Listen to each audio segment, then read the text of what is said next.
have another two areas, salaries and house property under the new Income Tax Act. We have CA Rahul Wal with us. I request Rahul to come to the aspects.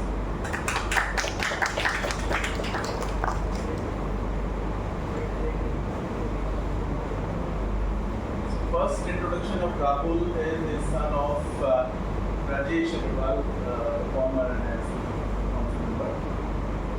These are both study circle. So Rahul Agarwal is a chartered accountant, advocate based in New Delhi with a practice focused on direct tax, GST, Benami law, prevention of money laundering, PMFA, customs law and commercial litigation. A law graduate from the Faculty of Law, University of Delhi.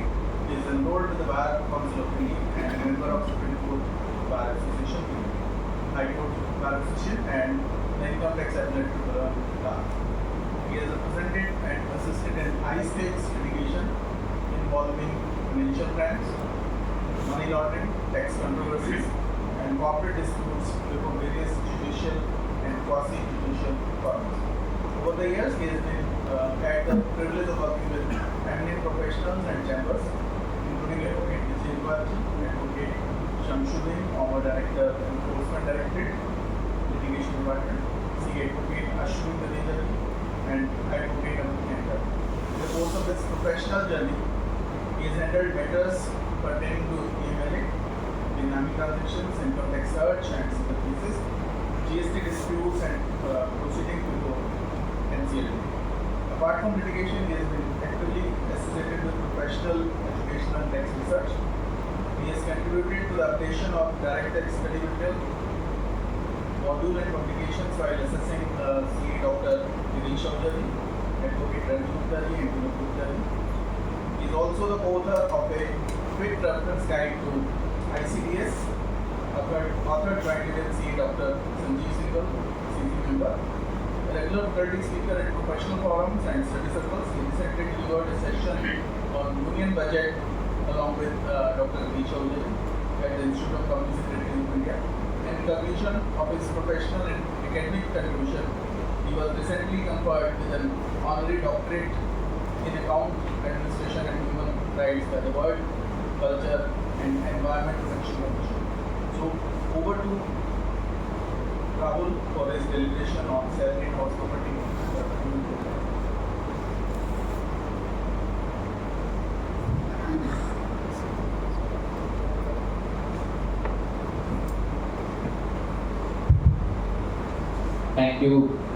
Thank you से पहले राधे राधे सभी को। Thank you Satish Goyal sir, Rajeev Gupta sir, all the members of the Shastri Nagar CP Study Circle. I must also acknowledge my co-speakers who are not here. Pankaj Mishra ji, who has delivered the first session, and Manoj Mittal ji, obviously, who delivered the second session. And before beginning my session, I must, as sir already told, I must two more names, because of whom I believe I am here and I will continue my professional journey. CA Vinod Gupta ji, जिनसे मैंने tax सीखा, और CA बनते ही I was very much honored to assist him in updation of direct tax modules, वही modules जो एक साल मैंने पहले पढ़ी, अगले साल ही से मुझे मौका मिला उन्हें अपडेट करने का by assisting CA Vinod Gupta sir.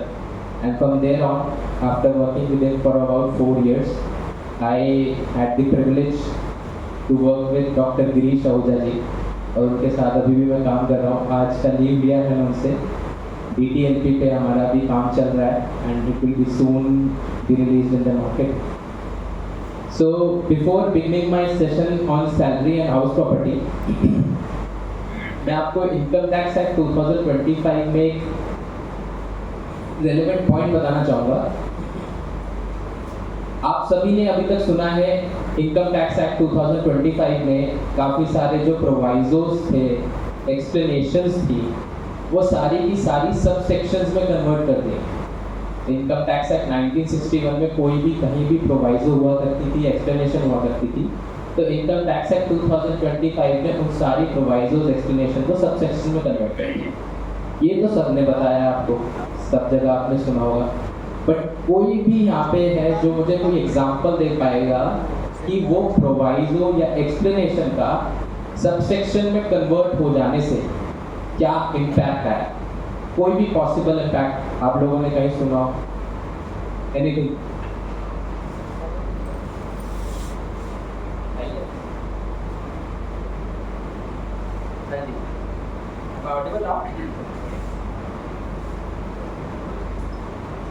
तो कोई भी एग्जांपल जो प्रोवाइजो है एक्सप्लेनेशन जो कन्वर्ट हुई है सबसेक्शन में? चलिए मैं बताता हूँ सर। सेक्शन 57 हुआ करता था, हम सबको पता है। सेक्शन 56 में इनकम फ्रॉम अदर सोर्सेज सारे कुछ इलस्ट्रेटिव्स थी जो इनकम फ्रॉम अदर सोर्सेज में टैक्सेबल होती हैं। जैसे मैं आपने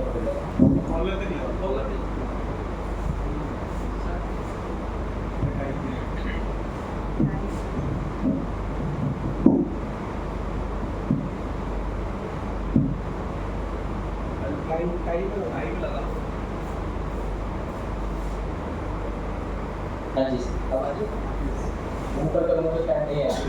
अच्छा चलिए सर, सेक्शन 56 हुआ। वैसे भी बोले थे। अच्छा थैंक यू। तो सेक्शन 56 हुआ करता था सर, जिसमें इनकम फ्रॉम अदर सोर्सेज हुआ करते थे, कुछ इलस्ट्रेटिव इनकम दी हुई थी वहाँ पे which were to be taxable under the head other source। और सेक्शन 57 प्रोवाइड करता था डिडक्शंस जो कि प्रोवाइड होती थी सेक्शन 56 की इनकम में से। सेक्शन 56 इनकम टैक्स एक्ट 2025 में सेक्शन 92 बन गया है और सेक्शन 57 सेक्शन 93 बन गया है। तो सर आप सभी को याद होगा सेक्शन 57 में क्लॉजेस हुआ करते थे। उसमें सबसे पहला क्लॉज हुआ था जिसमें डिविडेंड में अगर आपने कोई कमीशन या रेम्यूनरेशन दिए किसी बैंकर को तो डिविडेंड अर्न करने के लिए आपको वो कमीशन या रेम्यूनरेशन का डिडक्शन मिलता था। एक क्लॉज 3 हुआ करता था जो अलाउ करता था any expenditure not being in the nature of capital expenditure. तो ऐसा कोई भी एक्सपेंडिचर है जो आपने इनकर किया है for the purpose of earning income which is taxable under the head other sources, तो वो सेक्शन 57 क्लॉज 3 में आपको उसका डिडक्शन मिलता है। But similar at the same time एक प्रोवाइजो हुआ करता था सेक्शन 57 का। वो प्रोवाइजो सर क्या कहता था? Provided that in respect of dividend income और income from units of a specific mutual fund any deduction shall not be allowed other than interest and that too limited to 20% of the gross dividend income। ये proviso हुआ करता था sir. इस proviso का sir हमें क्या मतलब होता था कि ये प्रोवाइजो हमेशा हम एक कंजॉइंट रीडिंग देते थे विद द होल सेक्शन। तो irrespective of clause 1 clause 3 proviso के हिसाब से डिविडेंड इनकम में कोई भी डिडक्शन नहीं मिलती थी other than interest expenditure and that to the extent of 20% of the dividend income। तो सर प्रोवाइजो लिमिट करता था ऊपर वाली जो भी आपको डिडक्शंस अवेलेबल थी अंडर सेक्शन 57। अब क्या हुआ सर, ये प्रोवाइजो जो थी वो सेक्शन 93 में क्या बन गई? सबसेक्शन 93 के सबसेक्शन 1 में तो फिर से वही डिडक्शंस इनलिस्टेड थी जो कि आपकी रेम्यूनरेशन, आपका कोई भी आप कमीशन देते हो बैंकर को या फिर any expenditure not being in the nature of capital expenditure, वो सारी डिडक्शंस ऊपर दी हुई थी सबसेक्शन 1 में, सेक्शन 93 1 में। और सेक्शन 93 2 वो क्या था? वो प्रोवाइजो को रिप्रोड्यूस कर दिया था सेक्शन 93। बट सर सेक्शन 93 2 की जो लैंग्वेज थी वो कुछ इस तरीके से थी, अभी लैपटॉप कनेक्टेड नहीं तो मैं आपको पढ़ाता भी। सेक्शन 93 2 शुरू होता था इन रिस्पेक्ट ऑफ इंटरनेट वो आई थिंक पीपीटी के अलावा नहीं, पीपीटी में नहीं हो सकता। सेक्शन 93 2 से शुरू होता था in respect of A dividend income, B income in respect of units वगैरह। इनके रिस्पेक्ट्स में deduction allowed shall be interest expenditure and that too up to 20%। तो सर एक इंटरप्रिटेशन क्या बनती थी कि डिविडेंड इनकम के रिस्पेक्ट में अगर आपको इंटरेस्ट एक्सपेंडिचर की डिडक्शन लेनी है तो वो तो आपको सबसेक्शन 2 में मिल जाएगी, और कोई आपको एक्सपेंडिचर की डिडक्शन लेनी है for the purpose of earning of dividend income B it any expenditure other than capital expenditure, वो आप सेक्शन 93 1 में ले सकते थे, क्योंकि section 93 2 did not override the provisions of section 93 1। तो वन पॉसिबल इंटरप्रिटेशन सर ये थी कि डिविडेंड इनकम में आपको इंटरेस्ट एक्सपेंस की डिडक्शन लेनी है तो 93 2 में ले लो और बाकी सारी डिडक्शन 93 1 में ले लो। तो सर ये इम्पैक्ट आता है अगर कोई भी आप प्रोवाइजो को सबसेक्शन में सब्स्टिट्यूट करते हैं, because proviso can limit the above provision of the section because it has to be read as a conjoint reading. But जब आप उसको सबसेक्शन में कन्वर्ट कर देते हैं unless and until you mention कि इररिस्पेक्टिव ऑफ एनीथिंग कंटेन, क्योंकि notwithstanding का यूज ही नहीं कर रहे, इररिस्पेक्टिव ऑफ एनीथिंग कंटेन अगर हम नहीं लिखते हैं तो that subsection can operate separately. हो सकता है सर इनको ये मिस्टेक रियलाइज हो गई हो, फाइनेंस एक्ट 2026 में डिविडेंड के रिस्पेक्ट में अमेंडमेंट आई है फाइनेंस एक्ट 26 में, किसी को पता है? बहुत मेजर अमेंडमेंट है डिविडेंड के रिस्पेक्ट में। तो चलिए सर, तो डिविडेंड के रिस्पेक्ट में सर पहले आपको 20% ऑफ इंटरेस्ट की रिडक्शन मिलती थी सेक्शन 93 सबसेक्शन 2 में। अब सर इन्होंने फाइनेंस एक्ट 2026 में सेक्शन 93 सबसेक्शन 2 को सब्स्टिट्यूट कर दिया। उन्होंने सब्स्टिट्यूट करके क्या लिखा, स्टार्टिंग लाइन क्या है, irrespective of anything contained in section 93(1) in respect of dividend income और income in respect of units no deduction shall be allowed. Sir finance act 2026 से अमेंडमेंट आ गई है, dividend income will be taxable now on gross basis, आपको interest की deduction नहीं मिलेगी। But जो पॉइंट मैं बताना चाह रहा था वो पॉइंट सर यही था कि जब प्रोवाइजो लिखा होता है तो कंजॉइंट रीडिंग होती है, लेकिन जब सबसेक्शन आ गया, अब जब उन्होंने अमेंडमेंट करी तो उन्होंने लिखा irrespective of anything contained in subsection 1। इससे वो प्रोवाइजो का जो इम्पैक्ट था, जो इफेक्ट था, वो रीइंस्टेट हो गया। तो आई होप सर ये प्रोवाइजो और एक्सप्लेनेशंस आपने हर जगह सुने होंगे कि सब्स्टिट्यूट हो गए हैं, बट इसका इम्पैक्ट आपको शायद ज़्यादा लोगों ने बताया नहीं। चलिए तो मेरा टॉपिक है salary and house property. Sir मैं इससे ही बोल रहा हूँ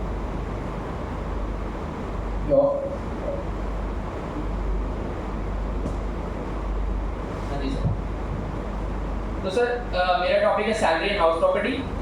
सैलरी और हाउस प्रॉपर्टी कहाँ दिए हैं sir? Chapter 4 of the income tax act.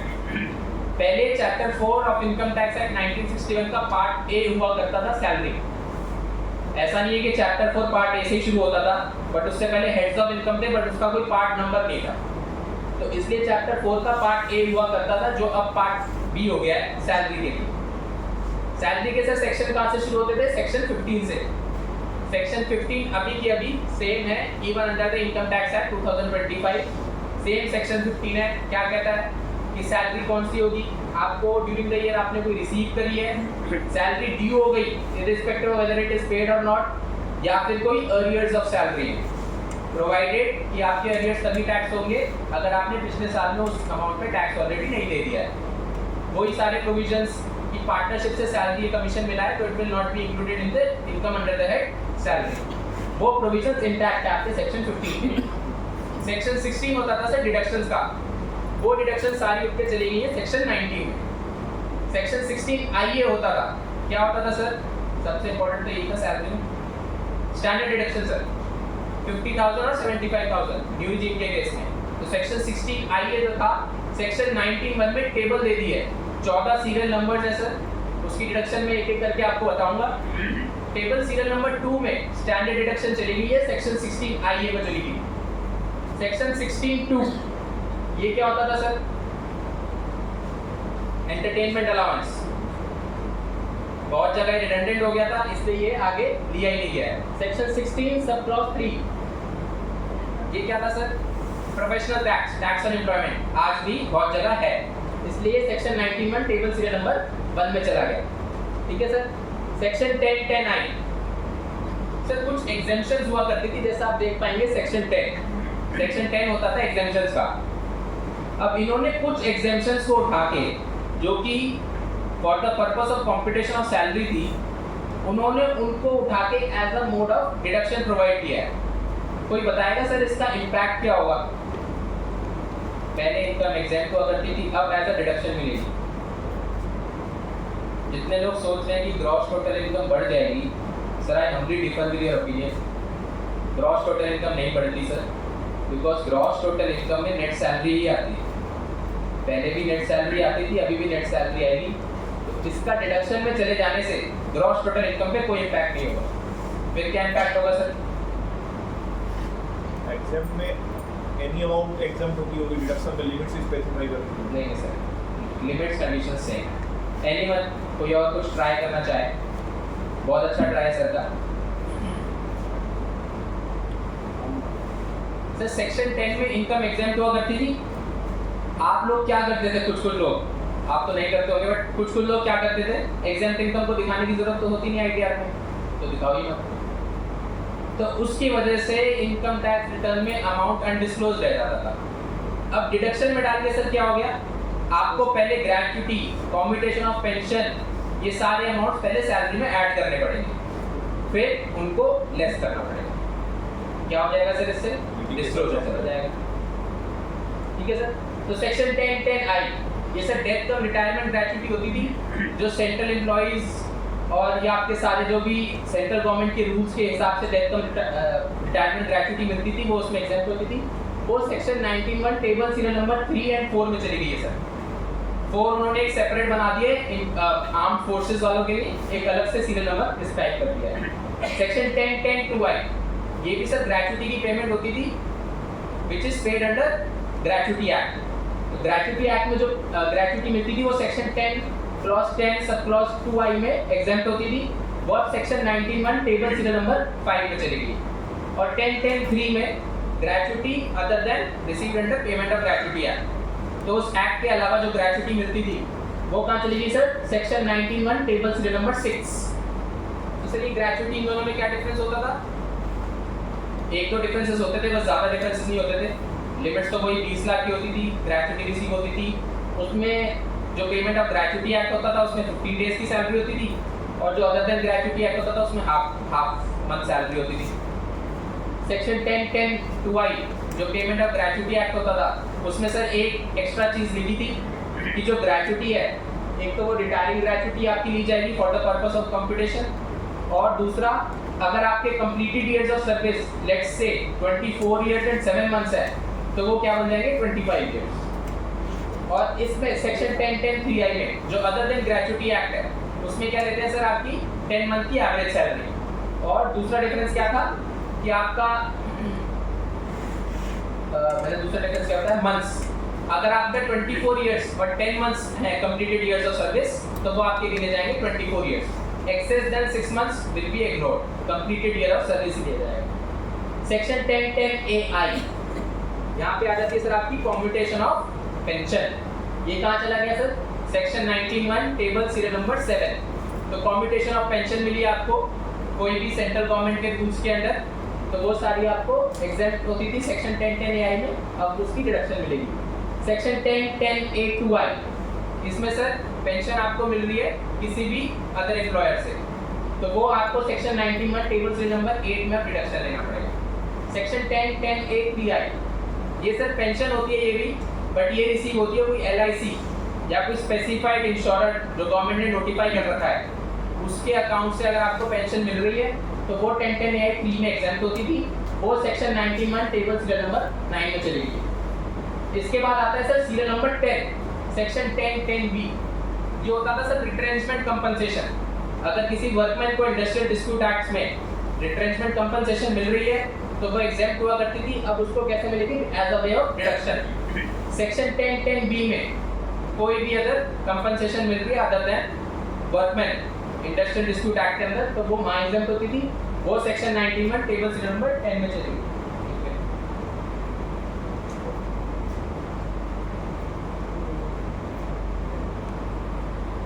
ठीक है सर। तो मैं सेक्शन 10(10)(B) में आया था, और second provider to section 10(10)(B) ये सेक्शन 19(1) टेबल सीरियल नंबर 10 और 11 ये आपकी रिट्रेंचमेंट कंपनसेशन है, और सेक्शन 19(1) टेबल सीरियल नंबर 12 ये आपकी वॉलंटरी रिटायरमेंट।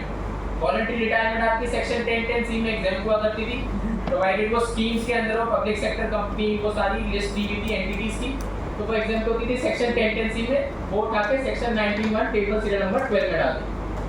13, 14 दो रह गए सर, कोई गेस करना चाहेगा? ग्रेच्युटी हो गई, पेंशन हो गई, और आपकी रिट्रेंचमेंट कंपनसेशन हो गई, क्या रह गया?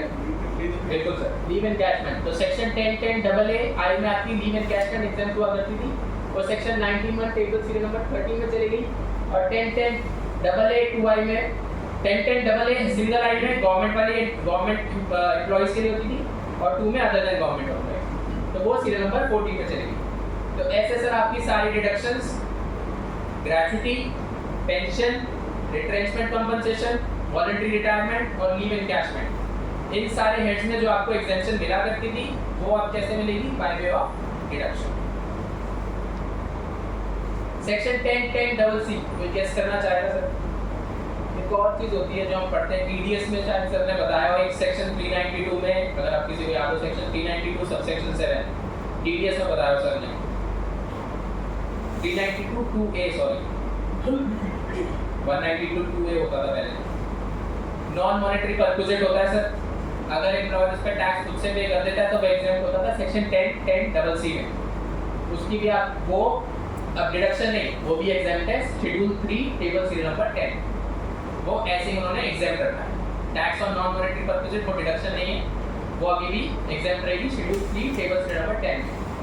सेक्शन 17(1) सैलरी सर, कोई सर थोड़ा सा नोटिस करेगा, 1 मैंने थोड़ा सा इटैलिक्स में लिखा है, अगर थोड़ा सा नजर आ रहा हो तो मैं एक बड़ी पेक्यूलियर चीज़ बताऊंगा। I love to share knowledge, मैं बुक राइटिंग करता हूँ तो मुझे ये चीज़ें पता लगी हैं तो मेरे को अच्छा लगता है शेयर करना। ये इटैलिक्स में लिखा हुआ है सर, सेक्शन 17 जो 1 है ना, वो इटैलिक्स में लिखा हुआ है सर। आप कभी भी फाइनेंस बिल, फाइनेंस एक्ट को नोटिस करिएगा, जो भी इटैलिक्स में होता है ना सर, इसका मतलब होता है दैट इज अ क्लॉज।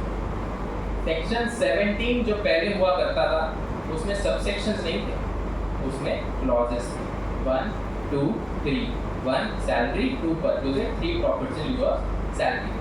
जैसे सर सेक्शन 10 सेक्शन 2 में भी क्लॉजेस होते थे डेफिनेशन के। सिंपल आइडेंटिफिकेशन सर मैं आपको बताता हूँ, आप घर जाके देखिएगा किसी भी सेक्शन में जो सेक्शन 10 लिख, सपोज कीजिए 10 है और 10 के साथ ही 1 लिखा होता है, that means it is a subsection, क्योंकि वहां से सबसेक्शन शुरू हो गया। और अगर 1 नहीं है, सीधा कुछ लिखा हुआ है for the purpose of this section, अगर ऐसे लिखा हुआ है तो इसका मतलब क्या हुआ, सबसेक्शन तो है ही, सीधा सेक्शन शुरू हो गया, तो बाद में क्या आएंगे, क्लॉजेस। तो एक ये आइडेंटिफायर होता है सर, बिल में आप देखेंगे, एक्ट में देखेंगे, जो इटैलिक्स में होता है दैट इज क्लॉज। तो आई होप आपको कुछ नया सीखने को मिला। मैं बुक्स लिखता हूँ तो आई थॉट कि मैं शेयर करूँगा। तो सेक्शन 17(1) सर सैलरी होता था, सेम है सारी चीज़ें। एनुअल एक्रीशन जो आपका आरपीएफ में होता है, शेड्यूल 4 शेड्यूल हुआ करता था, शेड्यूल 11 चला गया। RPF, superannuation fund, gratuity fund. Section 17(1) में मीनिंग ऑफ सैलरी, सेक्शन 16 में चला गया sir.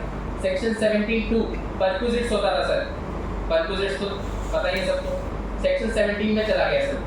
Section 73 profits in लिeu of salary, वो सेक्शन 18 में चला गया। तो सर सेक्शन 15 से लेकर सेक्शन 17 तक हुआ करते थे सैलरी में पहले, वो कहाँ गए, सेक्शन 15 से सेक्शन 19 तक। अब कोई सोचेगा 17 के बाद 18 क्या था सर? 18 से 21 कोई बहुत पुराने प्रोविजन से 1988 में ओमिट हो गए थे इंटरेस्ट ऑन सिक्योरिटीज के, और चैप्टर बी होता था, इसलिए आप देखेंगे चैप्टर 4C मेरा नेक्स्ट टॉपिक शुरू हो रहा है। 4C होता था सर हाउस प्रॉपर्टी, वो सेम का सेम अभी भी चैप्टर 4C ही है, हाउस प्रॉपर्टी। और हाउस प्रॉपर्टी के सेक्शन बड़े आसानी से आप कर सकते हो, आप जो पहले सेक्शन हुआ करते थे उसमें से -2 कर दो। सेक्शन 22 होता था sir income from house property, income from land, building, opportunity rate, वो सेम सेक्शन 20 है। Section 23 computation of annual value, determination of annual value, section 22 होता था सर, वो सेक्शन 21 में चला गया। सेक्शन 24 सबसे इंपॉर्टेंट, डिडक्शंस 30% और इंटरेस्ट की। और सेक्शन 25 बड़ा छोटा सा सेक्शन था, उसमें कहते थे कि अगर आपने कोई इंटरेस्ट बाहर पे किया आउटसाइड इंडिया और उससे अगर आपने टीडीएस नहीं काटा तो उसकी इंटरेस्ट की डिडक्शन नहीं मिलेगी। तो वो सेक्शन 24 और 25 मर्ज हो गया सर सेक्शन 22 में। सेक्शन 25 है, याद है किसी को? अनरियलाइज्ड रेंट आपको जो sorry unrealised arrears of rent आपको मिलेंगे, तो वो टैक्सेबल होंगे, वो सेक्शन 23 में चला गया। सेक्शन 26 डीम्ड डोनर सेक्शन 24 में चला गया, और सेक्शन 27 में डीम्ड डोनर या अदर टर्म्स की डेफिनेशन जो थी वो सेक्शन 25 में। साथ ही साथ में सर रूल्स है, रूल्स तो मुझे भी इतने अच्छे से याद नहीं है, बट रूल 2B भी है आपका, जो आपका परक्विजिट का हुआ करता था सेक्शन 1014 में, जो आपकी अलाउंसेस होती थी, travelling allowance, transport allowance, convince allowance, herbal allowance, और जो काफ़ी सारी अलाउंसेस थी 1014 की, वो चली गई है शेड्यूल में। इसलिए आपका रूल भी देखेंगे आप, रूल बड़े आखिर वाले हैं, क्योंकि अभी जो उन्होंने रूल लिखे हैं वो सेक्शन वाइज नहीं है, जैसे जैसे सेक्शन आता है वैसे वैसे रूल चलता है, बिल्कुल प्रॉपर ऑर्डर में है। बट ये रूल आप देखेंगे तो रूल बड़ा एंड का रूल है। क्यों? क्योंकि इनके रिलेटेड प्रोविजन शेड्यूल में चले गए। पहले जो सेक्शन 1014 में अलाउंस थी वो एग्जाम होती थी, वो आपके कहाँ चली गई है? शेड्यूल में। तो क्योंकि वो शेड्यूल में चली गई इसलिए उसका रूल भी पीछे चला गया। तो रूल 280 आपका 1014 का था। रूल 2A आपका HRA का हुआ करता था, जो रूल 279 बन गया है। रूल 3 आपका परक्विजिट्स का हुआ करता था, जो रूल ऑफ 15 बन गया है। बाकी रूल्स की लिमिट्स हैं और काफ़ी सारे अदर प्रोविजन हैं। चलिए sir, income under the head salaries मैंने आपको बताया बिल्कुल सेम है। Salary includes wages, annuity, pension, gratuity, fees, commission. Gratuity देखिए सर, ग्रेच्युटी इंक्लूड होगा, आपको सेक्शन 19 में डिडक्शन मिल जाएगी। परक्विजिट्स, प्रॉफिट्स इन ल्यू, पहले ये फीस और कमीशन, परक्विजिट्स और प्रॉफिट्स इन ल्यू एक ही लाइन में लिखा होता था, एक ही क्लॉज में था। अब इन्होंने इसको बाइफरकेट कर दिया। Any advance of salary, any payment received by any employee in respect of any period of leave, leave के लिए आपने कोई सैलरी लिया तो वो भी इंक्लूड होगी सैलरी में, बाद में आपको डिडक्शन या एक्सेप्शन मिलेगी। The annual accretion to the balance at the credit of an employee participating in a recognized provident fund to the extent to which it is chargeable to tax as per paragraph 6 of part A of schedule 11। कुछ चीजें होती हैं sir, हम जब पढ़ते हैं तो यार क्या चीज़ है, हटाओ यार इसको, आगे चलो। सर इसमें बड़ा मैं इंपॉर्टेंट चीज बताऊंगा जो बहुत लोगों को अभी नहीं पता। फाइनेंस एक्ट 2026 में अमेंडमेंट आई थी। क्या होता है सर, हम जब फाइनेंस एक्ट 2026 पढ़ते हैं, अमेंडमेंट्स पढ़ते हैं, तो शुरू में जो एक्ट में सेक्शन में अमेंडमेंट आती है वो तो हम देख लेते हैं। जब शेड्यूल आता है, छोड़ो यार शेड्यूल कौन पढ़ेगा। बट शेड्यूल में सर इस बार बहुत इंपॉर्टेंट अमेंडमेंट आई है एम्प्लॉयर्स कॉन्ट्रीब्यूशन को लेके। किसी को याद है sir, employer's contribution recognised provident fund में लिमिट्स होती थी सर, याद है किसी को?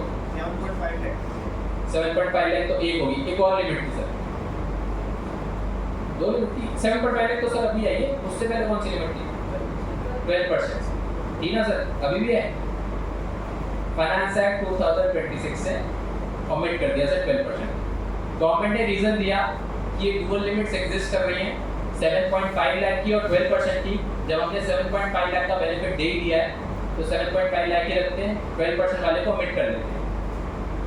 इंटरेस्ट में 9.5% थी, वो अभी भी। मैं आपको दिखाता हूँ चेंज कैसे आया। ये paragraph 6 of part A to schedule 11 अब है, जो ऊपर लिखा हुआ है। The portion of the annual accretion in the tax year to the balance of an employee in the recognized provident fund consisting of interest credited on the balance। यहाँ पे लिखा है सिर्फ interest credited exceeding such rate as fixed by the government। पहले क्या होता था, नीचे देखिए सर, पहले दो थे। A contribution made by the employer exceeding 12% of the employee's salary and interest credited on the balance to the credit of an employee so far as it is allowed at a rate exceeding such rate as fixed by the central government। तो पहले दो थी, 12% और 9.5%। 12% वाली अब commit हो गई, तो 7.5 लाख वाली सर आपको जो याद है, अब कोई लिमिट 12% वाली कोई लिमिट नहीं। वापस आते हैं सर, 12% से ज़्यादा भी कटवा सकता है, 12% से ज़्यादा भी एम्प्लॉयर भी कटवा सकता है। मैम वो तो देखो आपके रूल्स, एम्प्लॉयर की जो पॉलिसी है वो उस हिसाब से देगा। बट जहाँ हम इनकम टैक्स की बात कर रहे हैं, तो इनकम टैक्स के पर्पस के लिए अगर हमें एग्जेम्पशन देखनी है, टैक्सेबिलिटी देखनी है, तो 12% वाली कोई लिमिट नहीं। सिर्फ 7.5 लाख से एक्सीड करेगा तो वो एज अ सैलरी में इंक्लूड होगा, वरना नहीं। वो तो मैम एम्प्लॉयर की जो पॉलिसी है, पॉलिसी चेंज कर सकते हैं, अगर पॉलिसी चेंज करते हैं। हाँ तो सर पॉलिसी चेंज कर सकते हैं, तो कर सकते हैं, बिल्कुल कर सकते हैं। 12% की कोई लिमिट नहीं, सिर्फ 7.5 लाख की लिमिट है, 12% की कोई लिमिट है, पॉलिसी चेंज करा सकते हैं। हायर सैलरी को फॉलो किया तो फिर 30% का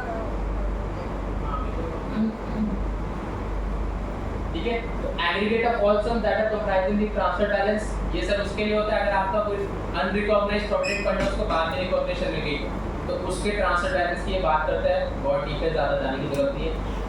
Contribution made by the central government or any other employer in any tax year to the account of an employee under a pension scheme referred to in section 124 और section 80 CCD, जो employer contribution और employ contribution होता था new pension scheme वाला, तो उसको हम salary मानेंगे, बाद में उसकी डिडक्शन देंगे। The contribution made by the central government in any tax to the Agniveer corpus fund, इसको भी सर सैलरी में हम इंक्लूड करेंगे, बाद में हम रिलीज करेंगे। ये सर एक इम्पोर्टेंट इशू मैंने यहाँ पे दिया है, सैलरी ऑफ एमपी एमएलए और जजेस, क्या इनकी सैलरी जो इनको मिलती है is it taxable under the head salaries? No, why? Because they are not employer relationship, इनका कोई एम्प्लॉयर रिलेशनशिप नहीं होता, ये बाय वर्च्यू ऑफ इलेक्शन होते हैं, इसलिए इनकी जो इनकम होती है अगर सैलरी वाली, वो it is taxable under the head other source. चलिए सर अलाउंसेस शुरू करते हैं। अलाउंसेस सबसे पहले आपके साथ एचआरए, जब शेड्यूल 3 टेबल सीरियल नंबर 11 में चली गई है सर, एचआरए की एक्टिविटी एग्जाम है, पहले सेक्शन 1030 में हुआ करती थी, और बाकी जो दो अलाउंसेस मैंने आपको बताई सेक्शन 1014 में जो हुआ करती थी। सेक्शन 1014 आई में पहले अलाउंस होती थी any special allowance or benefit to the extent to which such expenses are actually incurred for that purpose, और बाकी होती थी कुछ स्पेशल एरिया, आपको याद होगा कोई कंपनसेटरी एरिया, कोई हिल्स की है, आर्म फोर्सेस की है, डिसेबल्ड लोग, डिसेबल्ड पर्संस की है, वो सारी अलाउंसेस स्पेशल नेचर वाली वो 1042 में हुआ करती थी, तो शेड्यूल 3 टेबल सीरियल नंबर 13 में चली गई। एचआरए की सब कंडीशंस हमें पता ही है, specifically granted to meet expenditure है, allowance to the extent as being prescribed, 3 limits होती हैं, रेजिडेंशियल अकोमोडेशन है, एंड जो रेजिडेंशियल अकोमोडेशन है it is not owned by him, और assessee actually incurred expenditure on payment of rent. तो sir इसमें थोड़ा सा चेंज आया है, जो रूल्स में not by way of amendment है। पहले सर लोकेशन ऑफ अकोमोडेशन में मुंबई, कोलकाता, दिल्ली और चेन्नई हुआ करते थे, जिनमें लिमिट लगती थी 50%। आप देखेंगे 3 लिमिट्स होती हैं, actual amount of such allowance received, जितना आपको एचआरए मिला है, दूसरा amount by which the expenditure incurred by the assessee of residential accommodation is exceeding 1/10 of the amount of salary, rent में से 1/10 ऑफ सैलरी माइनस करते हैं सर, और तीसरा होता है परसेंटेज ऑफ सैलरी। तो मुंबई, कोलकाता, दिल्ली या चेन्नई, इनमें अगर रेजिडेंशियल अकोमोडेशन लोकेटेड होती थी तो आपकी सैलरी की 50% आपको मिलता था, बाकी सारे केसेस में 40%। बट इनकम टैक्स रूल्स में जो रूल 279 है, this is not an amendment, ये चेंज आया जो आपको पढ़ के ही पता चलेगा। तो रूल 279 में हैदराबाद, पुणे, अहमदाबाद और बेंगलुरु भी इंक्लूड कर दिए। तो अगर रेजिडेंशियल अकोमोडेशन इन 4 जगह पे भी लोकेटेड है, तो उन केसेस में भी जो थर्ड जो आपकी थ्रेशोल्ड है, वो कंप्यूटेशन के लिए आपको 50% ऑफ सैलरी लेना। ठीक है सर, ये चेंज था। प्रिस्क्राइब्ड अलाउंसेस, सेक्शन 1040I जो शेड्यूल 3 टेबल सीरियल नंबर 12 में चला गया, इसकी सिर्फ 2 कंडीशंस होती हैं। ये जो अलाउंस है it is not deemed to be a perquisite within the meaning of section 17 में, तो सेक्शन 17 में परक्विजिट की डेफिनेशन दी गई है, उसमें अलाउंस नहीं फॉल करती, और जो अलाउंस दी है it is होनली necessarily and exclusively incurred in the performance of the duties. ये सबसे इंपॉर्टेंट पॉइंट है सर इसका, कि आपकी परफॉर्मेंस ऑफ ड्यूटीज में ही वो अलाउंस जो भी दी जा रही है उसका utilisation in the course of performance of duties हो रहा है। सेक्शन 1042 जो उसमें बाकी सारी स्पेशल नेचर की अलाउंस होती थी, वो टेबल सीरियल नंबर 13 में चली गई है। उनमें सिर्फ ये 3 कंडीशंस होती हैं, it is such allowance is granted to the assessee to meet his personal expenses, assessee को कहीं और जाना पड़ रहा है इसलिए उसके पर्सनल एक्सपेंसेस को मीट होने के लिए वो अलाउंस दी जा रही है। It is to compensate him for the increased cost of living, जो उसका एरिया था जहाँ पे वो जा रहा है वहाँ पे उसकी कॉस्ट ऑफ लिविंग बढ़ गई, तो इसलिए उसको अलाउंस दी जा रही है। And unless such allowance is related to the place of posting or residence, वो अलाउंस सिर्फ उसकी उस प्लेस को ही रिलेट करनी चाहिए। तो ये सर उसकी कंडीशन है 1042 में। जो अब से 1014I में पहले 6 अलाउंस होती थी, अब 7 अलाउंस होती है, एक को इन्होंने बाइफरकेट कर दिया। पहले क्या होती थी sir, travelling, transfer, daily, conveyance, helper allowance, academic allowance, uniform allowance, ये 7 अलाउंस होती थी सर। और इनमें से पहली 3 ट्रैवलिंग, ट्रांसफर, डेली अलाउंस, पहली 4 कन्वेंस अलाउंस, ये 3 अलाउंस में क्लब थी, अब ये 4 अलाउंस में इन्होंने इसको बाइफरकेट कर दिया है।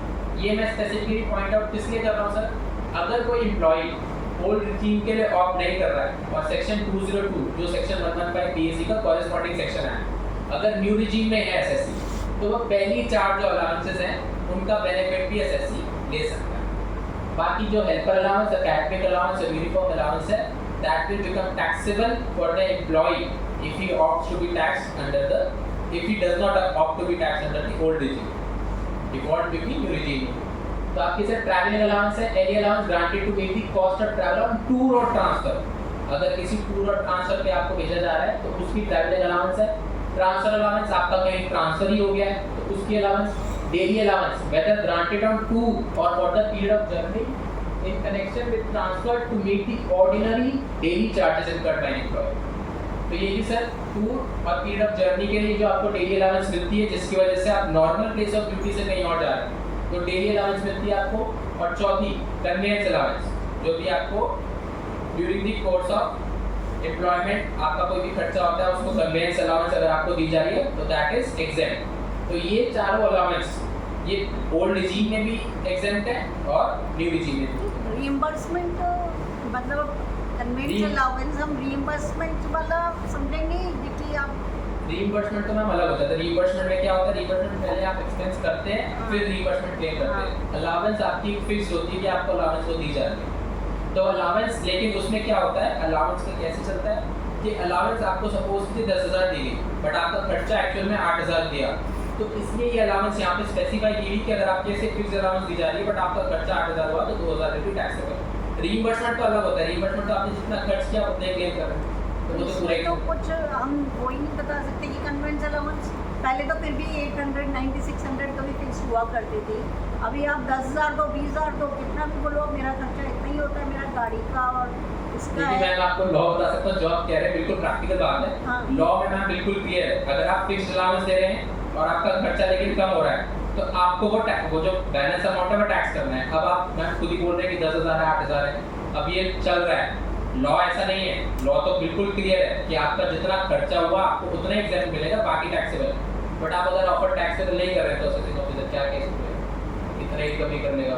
ट्रांसफर अलाउंस में रीलोकेशन प्रोविजन जैसे कहते हैं वो हाँ जी मैम, ट्रांसफर अलाउंस में रिलोकेशन के लिए transfer packing and transportation of personal effects on such transfer बिल्कुल क्लियर है मैम। इसी वर्डिंग्स में ही रहना है, इसके वर्डिंग्स के अलावा कोई और बात नहीं है, ये बहुत क्लियर है। बेसिकली कन्वेंस अलाउंस की कोई लिमिट नहीं है आप कितना भी लिमिट कोई नहीं है, आपका खर्चा होना चाहिए। एग्जाम्प्ट तो नहीं है जितना खर्चा हो रहा है, लिमिट तो कोई नहीं है जितना मर्जी हो टैक्स हो ये जाएगा। तो जब तक कोई केस नहीं होता तब तक तो पता अब मैं बिल्कुल सही कह रहे हैं, केस होते हैं बहुत ऐसे तो मेरे पास भी केस चल रहा है तो उसमें तो मैं आपको क्या बताऊँ कि इसमें 1-1 करोड़ के मैम अलाउंसेस डाल के 80 लाख की सैलरी है उसकी नेट सैलरी जो ऑफर की है 20 लाख की गई इसी वजह से क्योंकि इन अलाउंसेस में कोई लिमिट नहीं है।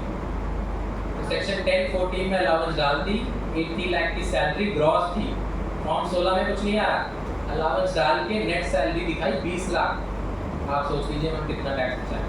क्योंकि एम्प्लॉयर को उसके एक्चुअल एक्सपेंडिचर का प्रूफ चाहिए और एम्प्लॉयर हाँ सर इस पे केस लॉज हैं काफ़ी सारे। देखिए सर एम्प्लॉयर को एक अपनी ड्यू डिलीजेंस तो थोड़ी बहुत रखनी पड़ेगी, पॉलिसी हमेशा एक्सरसाइज में होती है, ड्यू डिलीजेंस रखनी पड़ेगी। बट केस लॉज ऐसे फेवर में है कि जहाँ बाद में ऐसा पता चलता है कि वो जो प्रूफ थे वो नकली थे या फेक थे तो उस केस में केस लॉज में कहा गया है कि it was open to the assessing officer to open the assessment of the employee क्योंकि उसने फेक जमा किया, एम्प्लॉयर हर चीज़ वेरीफाई नहीं बट कर employer has to take the proof of actual expenditures from employer. Sir मैं वही कह रहा हूँ लॉ में ऐसा कुछ स्पेसिफिक नहीं है बट एम्प्लॉयर देखिए सर आप कुछ भी आपकी असेसमेंट बोलेगी एम्प्लॉयर की तो ऑब्वियसली असेसिंग ऑफिसर तो एक्सपेक्ट कर रहा है कि सर आपने कुछ ना कुछ प्रूफ लिया हो। आप उसको ये नहीं कह सकते कि लॉ में कहेंगे हमने कोई प्रूफ नहीं लिया। You have to prove your bona fide, तो आपको सर कुछ ना कुछ तो लेना ही पड़ेगा अपना बोनाफाइड दिखाने के लिए, नहीं तो सिंपली वो टैक्स कर देगा, फिर लड़ते रहिए सर आईटीटी तक भी रिलीफ नहीं मिलेगा। तो इन अलाउंस में सर कोई लिमिट नहीं होती। रूल 280 किसी की सिविल स्लिप है, सिविल स्लिप 50% बेसिक है, 30% एचआर है, 40% कन्वेंशनल, तो उसका क्या सिविल स्ट्रक्चर क्या माना जाएगा? 20,000 भी वो कन्वेंशनल दे देंगे तो जब मेरी नेट से भी उसके बाद कौन होगी?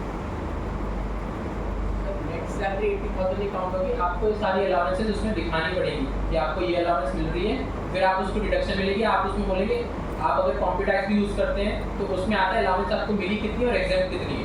तो न्यू रिज्यूम में ये मैं डिडक्ट कर सकता हूँ। हाँ ये पहली चार आपको मिल जाएगी सर। नेट मेरी 80 होगी और 20 का मैं हाँ बिल्कुल सर, वो तो आपको जो एग्जाम में चाहिए नेट में। तो आपको ट्रैवलिंग, ट्रांसफर, डेली और कन्वेंस, ये चार है सर जो यूजीसी में भी आपको मिल जाएंगे। नेट सैलरी हाँ इसके बाद ही आएगी। ठीक है सर, आगे चलो।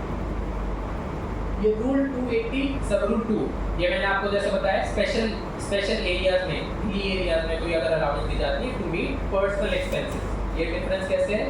रूल 280 सब रूल 1 से वहाँ पे प्रोफेशनल एक्सपेंसेस जो आपकी during the course of employment हो रहे हैं for the purpose of employment, but ये आपके पर्सनल एक्सपेंडिचर है। यहाँ पे एक्सपेंडिचर का नेचर जो है वो ऑफिशियल ही होना जरूरी है, बट मेनली बिकॉज आप लोकेशन पे ऐसी हैं तो इसलिए आपको वो पर्सनल अलाउंस दी जाती है। तो ये सारी तरह अलाउंसेज आप देखेंगे कहीं पे लिखा हुआ है अर्स्टवाइल 2600 थी कंपनसेटरी फील्ड एरिया अलाउंस जो थी 13,500 पर मंथ हो गई है, पहले 2600 हुआ करती थी। कंपनसेटरी मॉडिफाइड अलाउंस, अभी मैंने सर आप ये फील्ड्स भी जो फील्ड और एरिया हैं स्पेसिफाई किए गए हैं, यहाँ पे मैंने सर हेडिंग लिखी है। ठीक है, इस पे सर मैं एक डिस्कस कर देता हूँ ये वाले। Transport allowance granted to an employee who is blind or deaf and dumb or orthopedically handicapped with disability of lower extremities to meet his expenditure for the purpose of commuting between the place of his residence and the place of his duty। तो ऐसे लोगों को अगर कोई transport allowance मिलती है तो वो मेट्रो सिटीज में 50,000 पर डीए और अदर सिटीज में 8,000 प्लस डीए, पहले 3200 पर मंथ हुआ करती थी।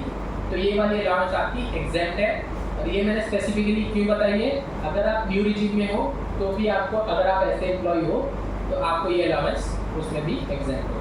बट ऊपर की जितनी भी है रूल 282 में, ये आपको चाहे आप कहीं और किसी एरिया में भी हैं और वहाँ जाके आप न्यू रिजीम में ऑप्ट कर रहे हैं अगर, तो ये आपको अलाउंसेस नहीं मिलेंगे। फिर अब आपको ये सीरियल नंबर 10 बनेंगे।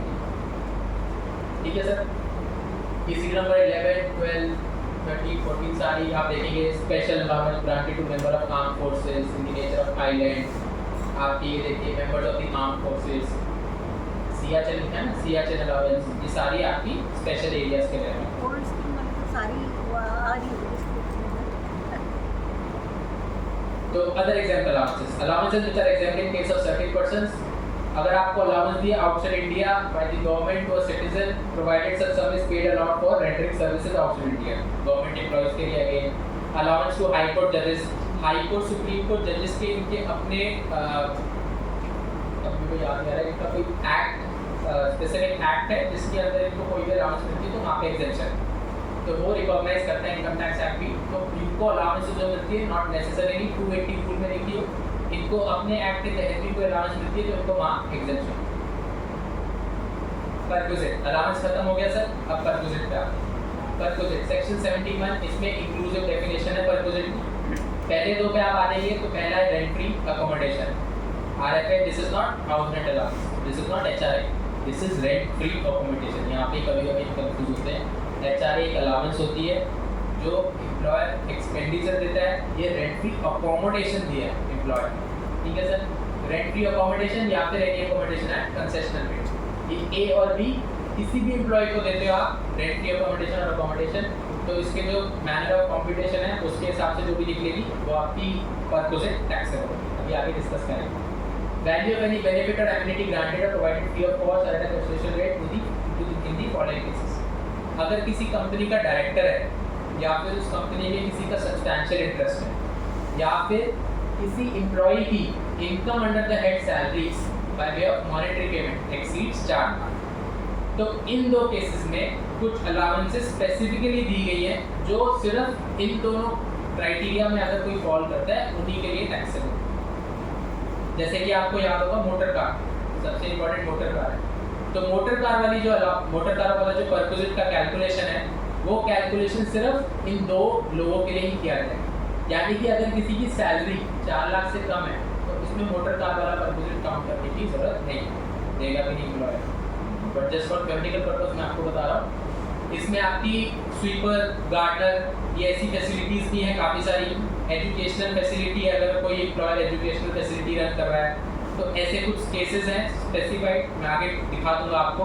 तो वो केसेस सिर्फ किसके लिए रेलेवेंट है, या तो कंपनी के डायरेक्टर के लिए, या उस कंपनी में किसी का सब्सटैंशियल इंटरेस्ट है उसके लिए, या फिर ऐसा एम्प्लॉई जिसकी सैलरी एक्सीड करती है 4 लाख रुपीज़, पहले 50,000 हुआ करती थी, ये अमेंड होके 4 लाख रुपीज़। रिसेंट चीज है मोटर कार के केस में वैल्यूएशन यूनिट केस में अभी आगे दिखाऊंगा सर, मोटर कार में आगे दिखाऊंगा, डिस्कस करूंगा।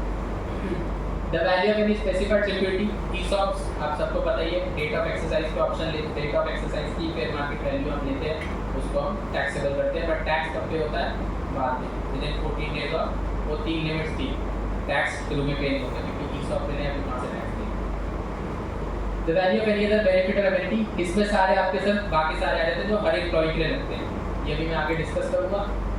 Any sum paid by the employer in respect of any obligation which but for such payment would have been payable by the SSC, कोई SSC की ऑब्लिगेशन है जो एम्प्लॉयर पे कर देता है, वो भी परक्विजिट है।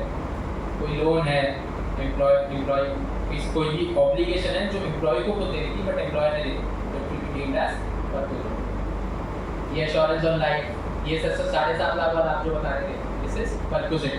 आपका एम्प्लॉयर का कोई भी contribution in excess of 7,50,000, RPF, scheme refer to 124(1), आपकी NPS और अप्रूव्ड सुपरएनुएशन का, इन तीनों में मिला के जो कंट्रीब्यूशन अगर 7.5 से एक्सीड करता है तो that will be taxable as a perquisite.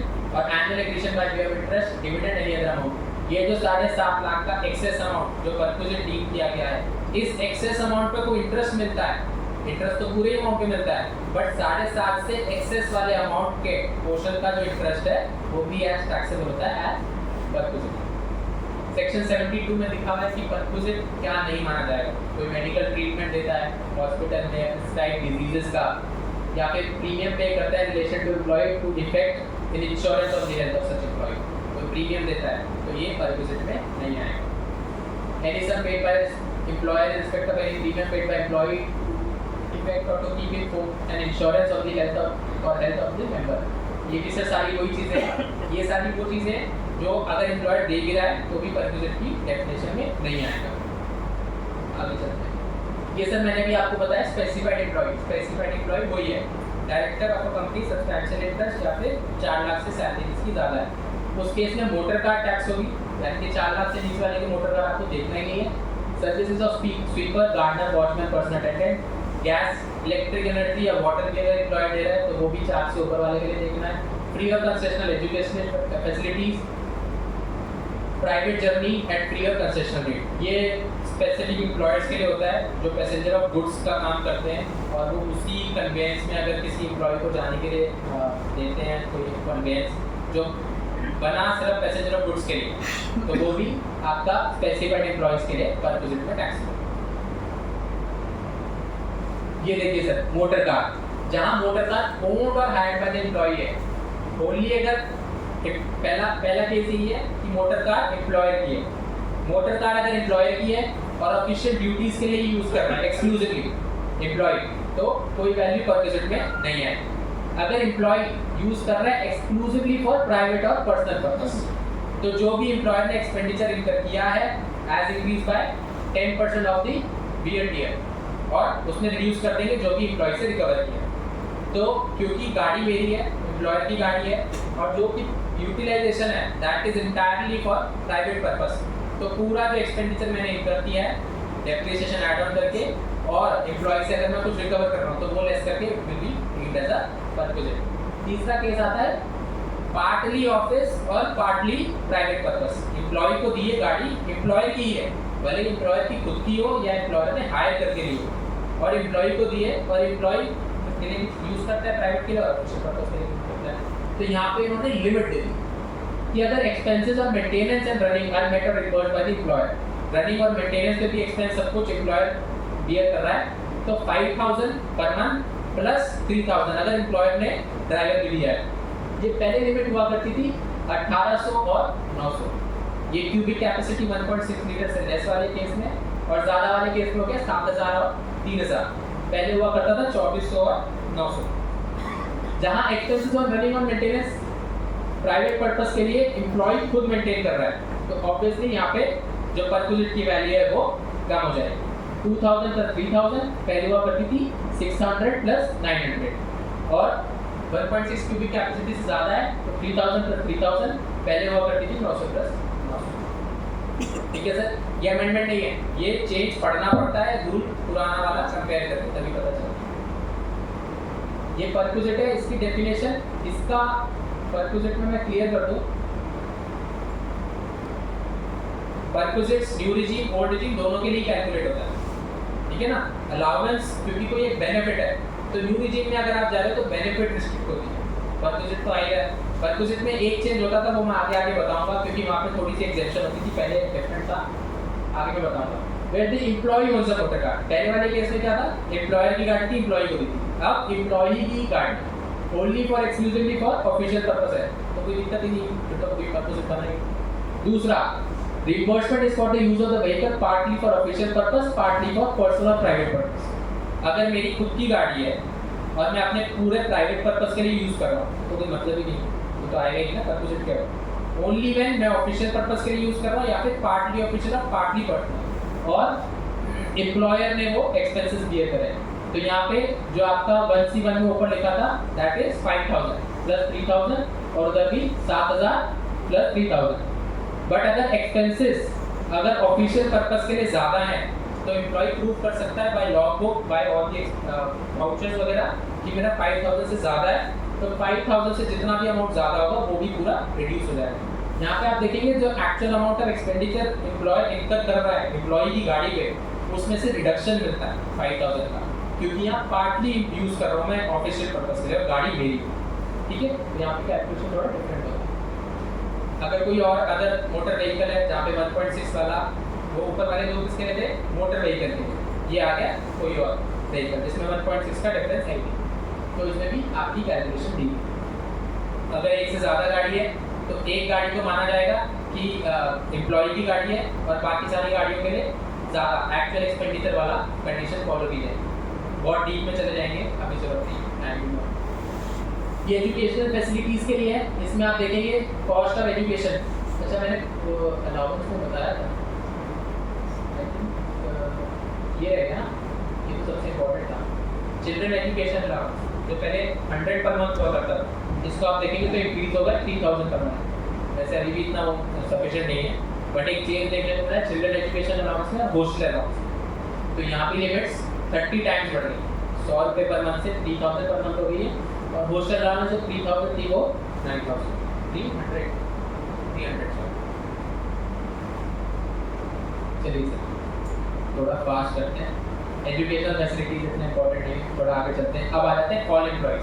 तो पहले मैंने सिर्फ दो बताया, मोटर कार और कुछ गार्डनर वगैरह, कुछ ऐसे अलाउंसेस, कुछ ऐसी परक्विजिट्स जिनका कैलकुलेशन सिर्फ और सिर्फ स्पेसिफाइड एम्प्लॉइज में किया जाएगा। अब कोई भी एम्प्लॉय हो तो अकोमोडेशन जो मैंने बताया, रेंट फ्री अकोमोडेशन या फिर accommodation at a concessional rate. इसमें सर आगे चलते हैं, इसमें भी सर कॉम्पिटिशन के मेथड्स हैं जिसमें ज़्यादा जाने की जरूरत नहीं है, सेम ही है, कोई चेंज नहीं। सर इसमें रेंट फ्री एक डायरेक्टर है, उसकी वो सैलरी लेता है 50,000 पर मंथ, और उसने अपने लिए एक अकोमोडेशन ले लिया, हायर करा था, उसका 10 लाख रुपीज़ है और वो कंपनी से पे करता है। परक्विजिट कितना है? पूरा आएगा सर जितनी वैल्यू वो तो रेंट फ्री अकोमोडेशन किसका है? अकोमोडेशन तो बाहर से लिया रेंट पे, बाहर से लिया, और वो जो जितना भी रेंट है वो कंपनी पे कर कंपनी पे कर रही है, यूज डायरेक्टर कर यूज डायरेक्टर कर रहा है, तो वो रेंट की अकोमोडेशन में याद है। तो जो पूरी वैल्यू है उसकी आप ये देखिए, if the accommodation is provided rent free, unfurnished या फर्निश्ड के केस में तो 10% आपको ऐड करें। तो अनफर्निश्ड आप देख लीजिए, वैल्यू शैल बी लाइसेंस भी determined by the state government in respect of accommodation in accordance with the rules framed bye the government for the allotment of officers. मतलब जो आपका लाइसेंस भी डिटरमाइन होता है गवर्नमेंट के, ऐसे इसके रूल्स होते हैं काफ़ी सारे, वो रूल्स मैं आपको बता दूंगा, अभी मेरे को भी याद नहीं है, मैंने यहाँ पे रिप्रोड्यूस भी नहीं करे। कहीं पर पढ़ रहा था तो उसमें ये लिखा हुआ था कि जितनी सैलरी है उसका 10% आपको वो सर वो लाइसेंस फी को डिटर्मिनेशन करने के लिए अगर वो रूल में यही लिखा हुआ है कि इस पर्पस के लिए सैलरी का इतना % ले जाएगा तो वो लिया जाएगा, बाकी मतलब वो इंजॉय कर सकता है। बिल्कुल बिल्कुल, वो सर लाइसेंस भी एज मे बी डिटरमाइंड लिखा है ना, तो वही डिटर्मिनेशन के अगर रूल में ये लिखा है कि इतनी सैलरी % की जाएगी तो वही लिया जाए, वो बिल्कुल क्लियर है, इसमें कोई डिस्प्यूट नहीं। और फर्निश होगी तो 10% आपको ऐड कर देंगे, ठीक है। ये तो सर ये होता ही है आपका। अदर देन सेंट्रल गवर्नमेंट है, अगर आपका सेंट्रल गवर्नमेंट वाला एम्प्लॉय था तो वो इस केस में आएगा, और अगर अदर देन सेंट्रल और स्टेट गवर्नमेंट है तो उसमें परसेंटेज आएगा। आपका सेंट्रल गवर्नमेंट वाला था अदर का? मेरा तो अदर अदर है, तो अदर में तो ये है, वो सेंट्रल गवर्नमेंट के लिए था लाइसेंस, ये अदर वाला है तो उसमें तो परसेंटेज चलता है। तो आपकी अकोमोडेशन जिस एरिया में, पहले तो अगर यहीं पे तो एक्सीडिंग 40 लाख हो गया तो 10% ऑफ सैलरी ली जाएगी। तो 10% of salary in respect of the period during which the accommodation was occupied by the employee. तो 10% ऑफ सैलरी ही लिया जाएगा, आपकी सैलरी का मैं तो उतना ही लिया जाएगा। 5000 लेकर के खत्म हो जाएगा। ठीक है, अब ये प्रोवाइडेड बाय द एम्प्लॉयर या होटल में करता है तो उसकी वैल्यू क्या होगी और अदर थिंग्स। इसको हम छोड़ देते हैं सर, बहुत ज़्यादा डिस्कशन हो जाएगा। ये बाकी सारे अलाउंसेस जो मैंने बताया ये सारे केसेस में देखे जाएंगे। इंटरेस्ट फ्री और कंसेशनल लोन देता है अगर कोई हॉलीडे अवेल करने के लिए करता है। एक ही में ये डिस्कस करूँगा free food and non alcoholic beverage, इसमें थोड़ा चेंज है, ये मैं डिस्कस करूँगा। बाकी सारे परक्विजिट्स हैं, गिफ्ट वाउचर देता है, क्रेडिट कार्ड पे या membership expenses incurred in the club, ये भी मैं डिस्कस करूँगा। इसका बड़ा अच्छा चीज़ है membership and expenses incurred in the club. अगर कोई एम्प्लॉय क्लब की कोई मेंबरशिप है, कोई भी क्लब हो सकता है एम्प्लॉय का, हेल्थ क्लब हो गया या कोई भी किसी भी तरीके का क्लब, तो उसमें कोई एक्सपेंडिचर इनकर करता है तो वो भी परक्विजिट में आता है। Use of movable asset, transfer of any movable asset या फिर any other thing. Interest free concessional loan छोड़ देते हैं सर, हॉलिडे एक्सपेंस छोड़ देते हैं। फ्री फूड देखिए sir, free food and non alcoholic beverages provided by the employer during working hours. तो अगर एम्प्लॉयर वर्किंग आवर्स में दे रहा है फ्री फूड या फिर non alcoholic beverage at office or business premises or through paid vouchers which are usable only at eating joints, अगर ये condition satisfy करके कोई फ्री फूड या नॉन अल्कोहलिक बेवरेज मिल रहा है तो उसकी परक्विजिट वैल्यू को निकालने के लिए हम उस परक्विजिट को नील मानेंगे if the value of such free food and non alcoholic beverage is up to ₹200 per meal। पहले होता था ₹50 पर मील, उसको इंक्रीज करके ₹200 पर मील तक दे दिया कि अगर 200 पर मील तक है तो हम कोई परक्विजिट नहीं मानेंगे। बट इसमें क्या होता था सर, यहाँ पे एक डिफरेंस था कि अगर आप एम्प्लॉय जो है वो ओल्ड रिजीम के लिए ऑप्शन एक्सरसाइज नहीं कर रहा, which means he is taxable under the new regime by default, तो उस केस में जो ₹50 की एग्जेम्पशन थी वो उसको नहीं मिलती। तो इसका मतलब क्या हुआ कि एट ऑफिस और बिजनेस प्रीमाइसेस या पेड वाउचर में मिला उसको कोई भी free food non alcoholic beverage, तो न्यू रिजीम में जो एम्प्लॉय है उसको कोई भी एग्जेम्पशन नहीं मिलेगी 50 या ₹200, वो उसको परक्विजिट ही माना जाएगा जितनी भी पहले मिलती है। बट जो पहले हुआ करता था, ये जो विड्रॉल ऑफ काइंड ऑफ ₹50 को जो विड्रॉ कर रहा था वो अब नहीं। तो आज की डेट में विद इफेक्ट फ्रॉम टैक्स से 26-27 ऑनवर्ड्स अगर कोई free food and non alcoholic beverage मिल रहा है at the office of business premises और थ्रू पेड वाउचर और उसकी वैल्यू अप टू 200 पर मील है, तो न्यू रिजीम हो या ओल्ड रिजीम, दोनों केस में परक्विजिट की वैल्यू नहीं। टी और snacks provided during working hours नहीं। Free food and non alcoholic beverages during working hours provided in remote area या ऑफशोर इंस्टॉलेशन। आपको कहीं बाहर जाना पड़ रहा है रिमोट एरिया पे, रिमोट एरिया को भी डिफाइन किया हुआ है, रिमोट एरिया पे जाना पड़ रहा है तो उस केस में भी परक्विजिट की वैल्यू नहीं है। In any other case, actual amount of expenditure incurred by the employer reduced by the amount if any recovered। तो ये सर मैंने आपको डिफरेंस बताया फ्री फूड पर, जो पहले एग्जेम्पशन विड्रॉ कर ली थी वो अब नहीं है, तो दोनों में एग्जेम्पशन चलेगी। 200 पर मील तक अगर है तो परक्विजिट की वैल्यू नहीं। Gift voucher token expenses on credit card, अगर क्रेडिट कार्ड के एक्सपेंस बियर कर रहा है एम्प्लॉयर तो वो भी परक्विजिट होगा। ये sir expenditure in a club, ये सर आप पढ़िए, ये अब नया रूल है, पहले मैं पुराना दिखाता हूँ। पुराना हुआ करता था रूल 3 सब rule 7 clause 6, the value of any benefit to the employee resulting from payment or reimbursement of by employer of any expenses incurred in a club। ठीक है, तो क्लब की मेंबरशिप के लिए या वहाँ पे कोई भी एक्सपेंडिचर जो है एम्प्लॉयर अगर दे रहा है तो that is a perquisite provided that where the employer has obtained corporate membership. अगर एम्प्लॉयर के पास कॉर्पोरेट मेंबरशिप है तो इनिशियल फी नहीं है, इसको छोड़ देते हैं सर। बी देखिए आप, B nothing contained in this clause shall apply if such expenditures are incurred wholly and exclusively for business purposes and the following conditions are fulfilled। मतलब अगर आप क्लब में किसी आपको क्लब का कोई एक्सपेंडिचर इनकर कर रहे हैं, बट वो क्लब कोई भी ऐसा क्लब हो सकता है, अब उसके एग्जांपल तो मैं भी सोच नहीं पा रहा, बट कोई भी ऐसा क्लब जो कि आपको ज्वाइन करना पड़ रहा है होनली फॉर बिजनेस पर्पस, तो उस केस में परक्विजिट की कोई वैल्यू नहीं। ठीक है सर, प्रोवाइडेड कंडीशन फुलफिल करते हो आप। क्या कंडीशन है? Complete details in respect of such expenditure are maintained which में include date of expenditure, nature of expenditure and its business expediency. मतलब सर आपको डिटेल मेंटेन करनी पड़ेगी कि वो क्लब की जो मेंबरशिप है उसका एक्सपेंडिचर कितना है, नेचर कितना है और उसकी बिजनेस एक्सपीडियंसी क्या थी, उस क्लब की आपको मेंबरशिप लेनी क्यों पड़ी या फिर क्लब में खर्चा क्यों करना पड़ा। और सी, nothing contained in this clause shall apply for use of a health club, sports and similar facilities provided uniformly to all employees। यानी कि एम्प्लॉयड सारे एम्प्लॉयज को bye way of a policy जो भी एम्प्लॉयज ज्वाइन करेंगे उनकी policy है कि हेल्थ क्लब में आपको मेंबरशिप लेनी है और हेल्थ क्लब में आप कुछ भी एक्सपेंडिचर कीजिए और जो एम्प्लॉयर है उसका कोई भी एक्सपेंडिचर हो रहा है, हेल्थ क्लब एम्प्लॉयर ही चला रहा है सपोज कीजिए, तो उसकी जो वैल्यू परक्विजिट में नहीं आएगी because it is uniformly provided to all the employees. But यहाँ पे कोई भी कंडीशन नहीं, तो हेल्थ क्लब है, स्पोर्ट्स या सिमिलर फैसिलिटी है जो एम्प्लॉयर सारे एम्प्लॉयज को दे रहा है, तो परक्विजिट की वैल्यू निल है। अब देखिए सर, ये पुराना था, नया क्या हो गया? वहाँ वही लिखा है sir, actual amount of expenditure incurred, कोई भी क्लब मेंबरशिप के लिए तो परक्विजिट क्या होगा? Actual amount of expenditure incurred. But in cases में नहीं होगा। Where the employer has obtained corporate membership, वही सेम चीज, अगर कॉर्पोरेट मेंबरशिप है तो इनिशियल फीस का बस एक डिस्काउंट मिल जाएगा, बाकी सारा परक्विजिट है। दूसरा, the provision given in column C of serial number 6, यानी कि वही it shall be determined to be the actual amount. ये जो एक्चुअल अमाउंट है परक्विजिट जो वैल्यू बोल रहा है कि एम्प्लॉयर ने जितना भी खर्चा किया है ये परक्विजिट नहीं माना जाएगा अगर the expenditure is incurred wholly and exclusively for business purposes and the following condition is satisfied। condition in sub rule 5b, sub rule 5b में सर वही condition है ये वाला,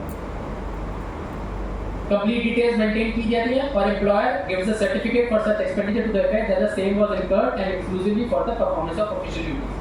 एम्प्लॉयर एक सर्टिफिकेट देगा कि हाँ ये बिजनेस पर्पस के लिए है और डिटेल्स मेंटेन कर रखी है, तो ये आपने मेंटेन कर ली और जो खर्चा है वो बिजनेस पर्पसेस के लिए है तो परक्विजिट में नहीं आया।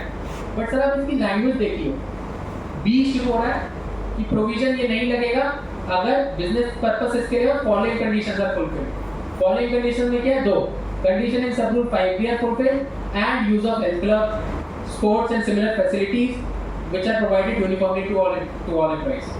इसका सर मतलब किसी को समझ में आ रहा है? सिंप्लीफिकेशन के चक्कर में ये 2 मेरे हिसाब से सी होना चाहिए था, इन्होंने इसको 2 में डाल दिया।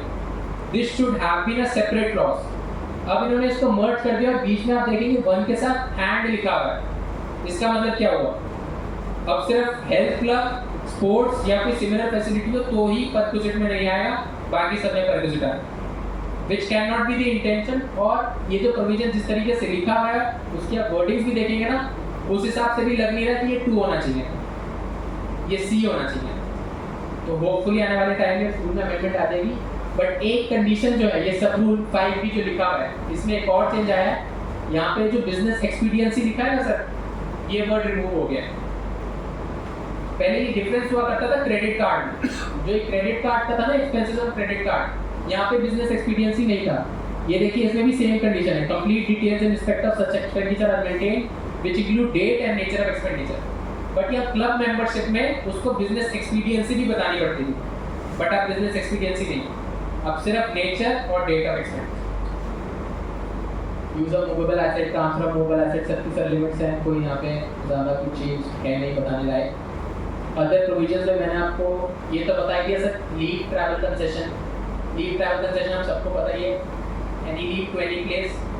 2022 से कैलेंडर ईयर 2022 से शुरू होगा, ब्लॉक 4 साल का, 2022, 23, 24, 25 इन 4 साल में आपको 2 लीव अलाउंसेस अलाउड है। पर 2022, 23, 24, 25 ये सब डिफाइंड है एक्ट में, ब्लॉक किसी के लिए सेपरेट नहीं है। 22 से ही ब्लॉक चलेंगे, 22 से 25, 26 से ऑनवर्ड्स। तो 22 से 25 का जो ब्लॉक है उसमें तो आपको 2 लीव्स मिलेंगी, 2 लीव्स फॉर ट्रैवल। अगर सपोज कीजिए आपकी एक अनयूटिलाइज रह जाती है तो 2025 के इमीडिएटली नेक्स्ट ईयर 2026 में अगर आप यूज़ कर लेंगे तो वो भी आपको अलाउड चाहिए। बट ये 2 चिल्ड्रन से ज़्यादा पे नहीं मिलती है, 2 चिल्ड्रन से ज़्यादा होगी तो 2 चिल्ड्रन के रिस्पेक्ट में ही जितना प्रोपोर्शनेट है लीव ट्रैवल का उसी का आपको बेनिफिट मिलेगा, बाकी का नहीं। तो ये लीव ट्रैवल का सेशन का ब्रीफ था। ग्रेचुइटी मैंने आपको थोड़ा बहुत बता ही दिया कि डिफरेंस क्या होता है पेमेंट ऑफ ग्रेचुइटी एक्ट और इसमें पेमेंट ऑफ ग्रेचुइटी एक्ट में रिटायरिंग ग्रेचुइटी लेते हैं, other than payment of gratuity में एवरेज लेते हैं। इधर 6 मंथ से ज़्यादा हो तो आपका कंप्लीटेड ईयर बन जाता है, अदर में बनता है, अदर में आपका कंप्लीटेड ईयर ही लिया जाता है। 24 साल 11 महीने हैं तो 24 साल ही माना है। ये एक दो डिफरेंसेस है ग्रेचुइटी के, not very much important. Provident fund थोड़ा देख लेते हैं सर। देखिए सर, प्रोविडेंट फंड 4 टाइप के होते हैं, statutory provident fund, recognised provident fund, unrecognised जब आपका पीपीएफ। स्टैट्यूटरी प्रोविडेंट फंड वही हो गया जो आपका स्टैट्यूट में एस्टैब्लिश्ड है। रिकॉग्नाइज्ड प्रोविडेंट फंड मिल गया जिसकी रिकॉग्निशन आपको दी जाती है बाय वे ऑफ नोटिफिकेशन, या आप अप्लाई करते हैं उसका आपको रिकॉग्निशन मिल जाता है। तो स्टैट्यूटरी प्रोविडेंट फंड में जो एम्प्लॉय का कंट्रीब्यूशन है उसका आपका रिडक्शन मिलेगा 123 में 81 में, आरपीएफ में भी मिलेगा, पीपीएफ में भी मिलेगा, बस यूआरपीएफ में नहीं मिलेगा। तो एम्प्लॉय का कंट्रीब्यूशन का डिडक्शन आपको मिल जाएगा। सेक्शन 123 है, 80C न्यू रिजीम है तो नहीं मिलेगा, सिर्फ ओल्ड रिजीम में मिलता है। न्यू रिजीम में अगर आपको सैलरी के पर्सपेक्टिव में याद करना है तो एक सेक्शन 124 है न्यू पेंशन स्कीम में, उसमें भी एम्प्लॉयर कंट्रीब्यूशन मिलता है और एम्प्लॉयर कंट्रीब्यूशन चाहे सेंट्रल गवर्नमेंट हो या अदर एम्प्लॉयर 14% तक का मिलता है। लेकिन अगर ओल्ड रिजीम में है तो सेंट्रल गवर्नमेंट का 14% मिलता है और अदर एम्प्लॉयर का 10%। तो न्यू रिजीम में 14% दोनों के लिए सेक्शन 124 की डिडक्शन मिलती है एम्प्लॉयर कंट्रीब्यूशन की, एम्प्लॉय की नहीं मिलती। और सिमिलरली सैलरी के पर्सपेक्टिव से मैं बात करूं तो अग्निवीर वाला भी जो होता है सेंट्रल गवर्नमेंट का कंट्रीब्यूशन, उसकी भी आप डिडक्शन ले सकते हैं year under the new regime. तो सर बात होगी एम्प्लॉय कंट्रीब्यूशन की। एम्प्लॉय कंट्रीब्यूशन की आपको डिडक्शन मिल जाएगी, यूआरपीएफ में नहीं मिलेगी। Employer contribution fully exempt from tax, SPF में।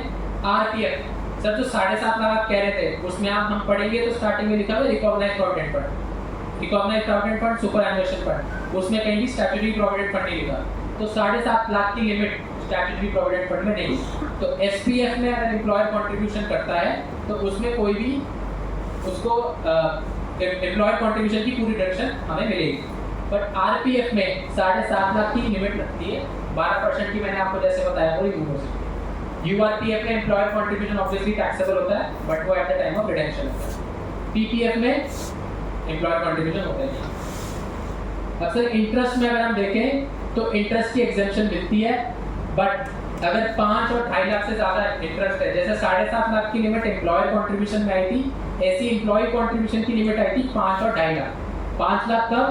जब एम्प्लॉयर कोई भी कंट्रीब्यूशन नहीं कर रहा, और 2.5 लाख इन अदर केसेस। तो ऐसे केसेस में अगर इंटरेस्ट, अगर आपका जो एम्प्लॉय का कंट्रीब्यूशन है इन लिमिट से ज़्यादा है तो उस पोर्शन पे जो इंटरेस्ट मिल रहा है उसकी आपको डिडक्शन नहीं मिलेगी, that will be taxable. Provident fund 7.5 lakh per annum exempt है। हाँ, पर annum। वो तीनों मैंने आपको बताया 3 चीजें हैं, provident fund, superannuation fund, ये देखिए नीचे वाला recognised provident fund, scheme refer to section 124 new pension scheme और approved superannuation fund. Aggregate amount of any contribution in excess of 7,50,000 in a tax year. तो ये tax yearly limit है। तो एक साल में इन तीनों फंड का कंट्रीब्यूशन एम्प्लॉयर का 7.5 लाख से एक्सीड हुआ तो जितना वो कंट्रीब्यूशन वो टैक्सेबल होगा, उतने अमाउंट पे जो इंटरेस्ट मिलेगा वो भी टैक्सेबल। ठीक है, as a perquisite.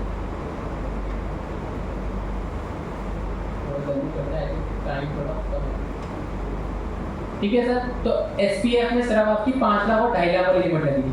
Recognised provident fund, ये क्योंकि सर आपका शेड्यूल 11 में लिखा हुआ है तो वहाँ पे वो 9.5 लाख जो मैंने अभी पैराग्राफ पढ़ाया था, तो वहाँ पे वो 9.5% वाली भी लिमिट लगती है। स्टैट्यूटरी प्रोविडेंट फंड में वो लिमिट नहीं है क्योंकि वो शेड्यूल में नहीं। ठीक है, तो स्टैट्यूटरी प्रोविडेंट फंड में सिर्फ वो 5 लाख 2.5 लाख वाले कंट्रीब्यूशन वाली लिमिट होती है। रिकॉग्नाइज्ड प्रोविडेंट फंड में 9.5% वाली तो है ही, 7.5 लाख से ज़्यादा वाली भी है क्योंकि 7.5 लाख इसी में परक्विजिट होता है, वहाँ पे अभी हमने पढ़ा स्टैट्यूटरी प्रोविडेंट फंड नहीं।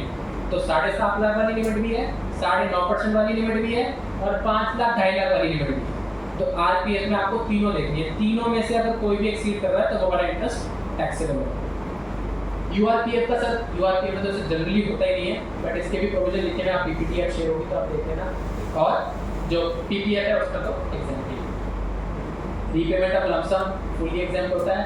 यहाँ पे एग्जाम को सर्टेन कंडीशन होता है, पैराग्राफ 8 में कंडीशंस लिखी गई हैं, वो 5 इयर्स वाली कंडीशंस काफ़ी सारी होती हैं। वो कंडीशन अगर फुलफिल करो तो एग्जाम करें तो टैक्सेबल। अब ये sir new versus old regime. ये मैंने आपको बताया tax on employment. Tax on employment आपका प्रोफेशनल टैक्स ओल्ड रिजीम में मिलती है, न्यू रिजीम में नहीं मिलती। न्यू रिजीम में आपको क्या मिलता है? Standard deduction 75,000। बाकी आपकी लीव ट्रैवल कंसेशन भी टैक्सेबल है, एचआरए भी टैक्सेबल है। मैंने आपको सिर्फ बताया, आपको सिर्फ क्या याद करना है, एक तो डिडक्शन मिलेगी, स्टैट्यूटरी डिडक्शन 75,000 की, उधर 50,000 की मिलती है। एक ही डिफरेंस हो गया। दूसरा डिफरेंस अभी मैंने आपको बताया अलाउंस में, जो 4 अलाउंस थी, ट्रैवलिंग, ट्रांसफर, कन्वेंस और डेली, ये आपको 4 अलाउंस देगी। डेली अलाउंस मतलब हर किसी के लिए नहीं होती, कंडीशन आपको देखनी पड़ेगी ऑन टूर और for the period of journey. ठीक है, वर्ड्स थोड़े मिसलीडिंग होते हैं। टैक्सेबल होती है और 1014 ऊपर वाली 4 बताई थी, और रूल 282 में मैंने आपको एक ट्रांसपोर्ट अलाउंस बताई थी फॉर स्पेशल इंपल्स, हैंडीकैप वगैरह। तो ये इसका डिफरेंस होता है। तो सैलरी में सर ये प्रोविजन थे, प्रोविजन और भी काफ़ी सारे हैं, बट ठीक ज़्यादा हो जाते हैं और रिलेवेंस कम रहता है। हाउस प्रॉपर्टी, हाउस प्रॉपर्टी का सर जैसे मैंने आपको बताया सेक्शन 22 हुआ करता था, -2 करेंगे तो आपको नए एक्ट के प्रोविजंस पता चल जाएगा। चार्जेबिलिटी की बात करते हैं सर। चार्जेबिलिटी में एक सेक्शन मेरा बताना रह गया, सेक्शन 25 में हमने खत्म किया था इनकम टैक्स एक्ट 2025, सेक्शन 20 से लेके 25 तक। एक सेक्शन मैंने मिस कर दिया, सेक्शन 26। सेक्शन 26 कौन से चैप्टर में है sir? Business and profession. Section 26 कैसे मिस कर दिया? सेक्शन 26 सब सेक्शन 4 में लिखा है कि any income from letting out of residential property shall not be included in subsection of section 26। यानी कि अगर आपकी कोई भी रेसिडेंशियल प्रॉपर्टी है तो उसमें से जो भी आपका रेंट आ रहा है आप उसको पीजीबीपी में बैलेंस शीट में नहीं लेके जा सकते, आपको उसको ऑफर करना पड़ेगा only under the head income from house property. ये काफ़ी सारे बीच में जो लोग प्लानिंग कर रहे थे पीजीबीपी में लेके जाके एक्सपेंसेस ले रहे थे, वो खत्म करने के लिए लेके आए, but only with respect to residential property. तो चेन्नई प्रॉपर्टी इन्वेस्टमेंट का जो डिसीजन था फेमस, वो अभी भी आपका कमर्शियल प्रॉपर्टीज के लिए लग जाएगा, प्रोवाइडेड आपका बिजनेस है लेटिंग आउट ऑफ हाउस प्रॉपर्टी। अगर आपका बिजनेस नहीं है तो रेसिडेंशियल हो या कमर्शियल हो, क्योंकि चेन्नई प्रॉपर्टी इन्वेस्टमेंट में उसका बिजनेस था लेटिंग आउट ऑफ हाउस प्रॉपर्टी।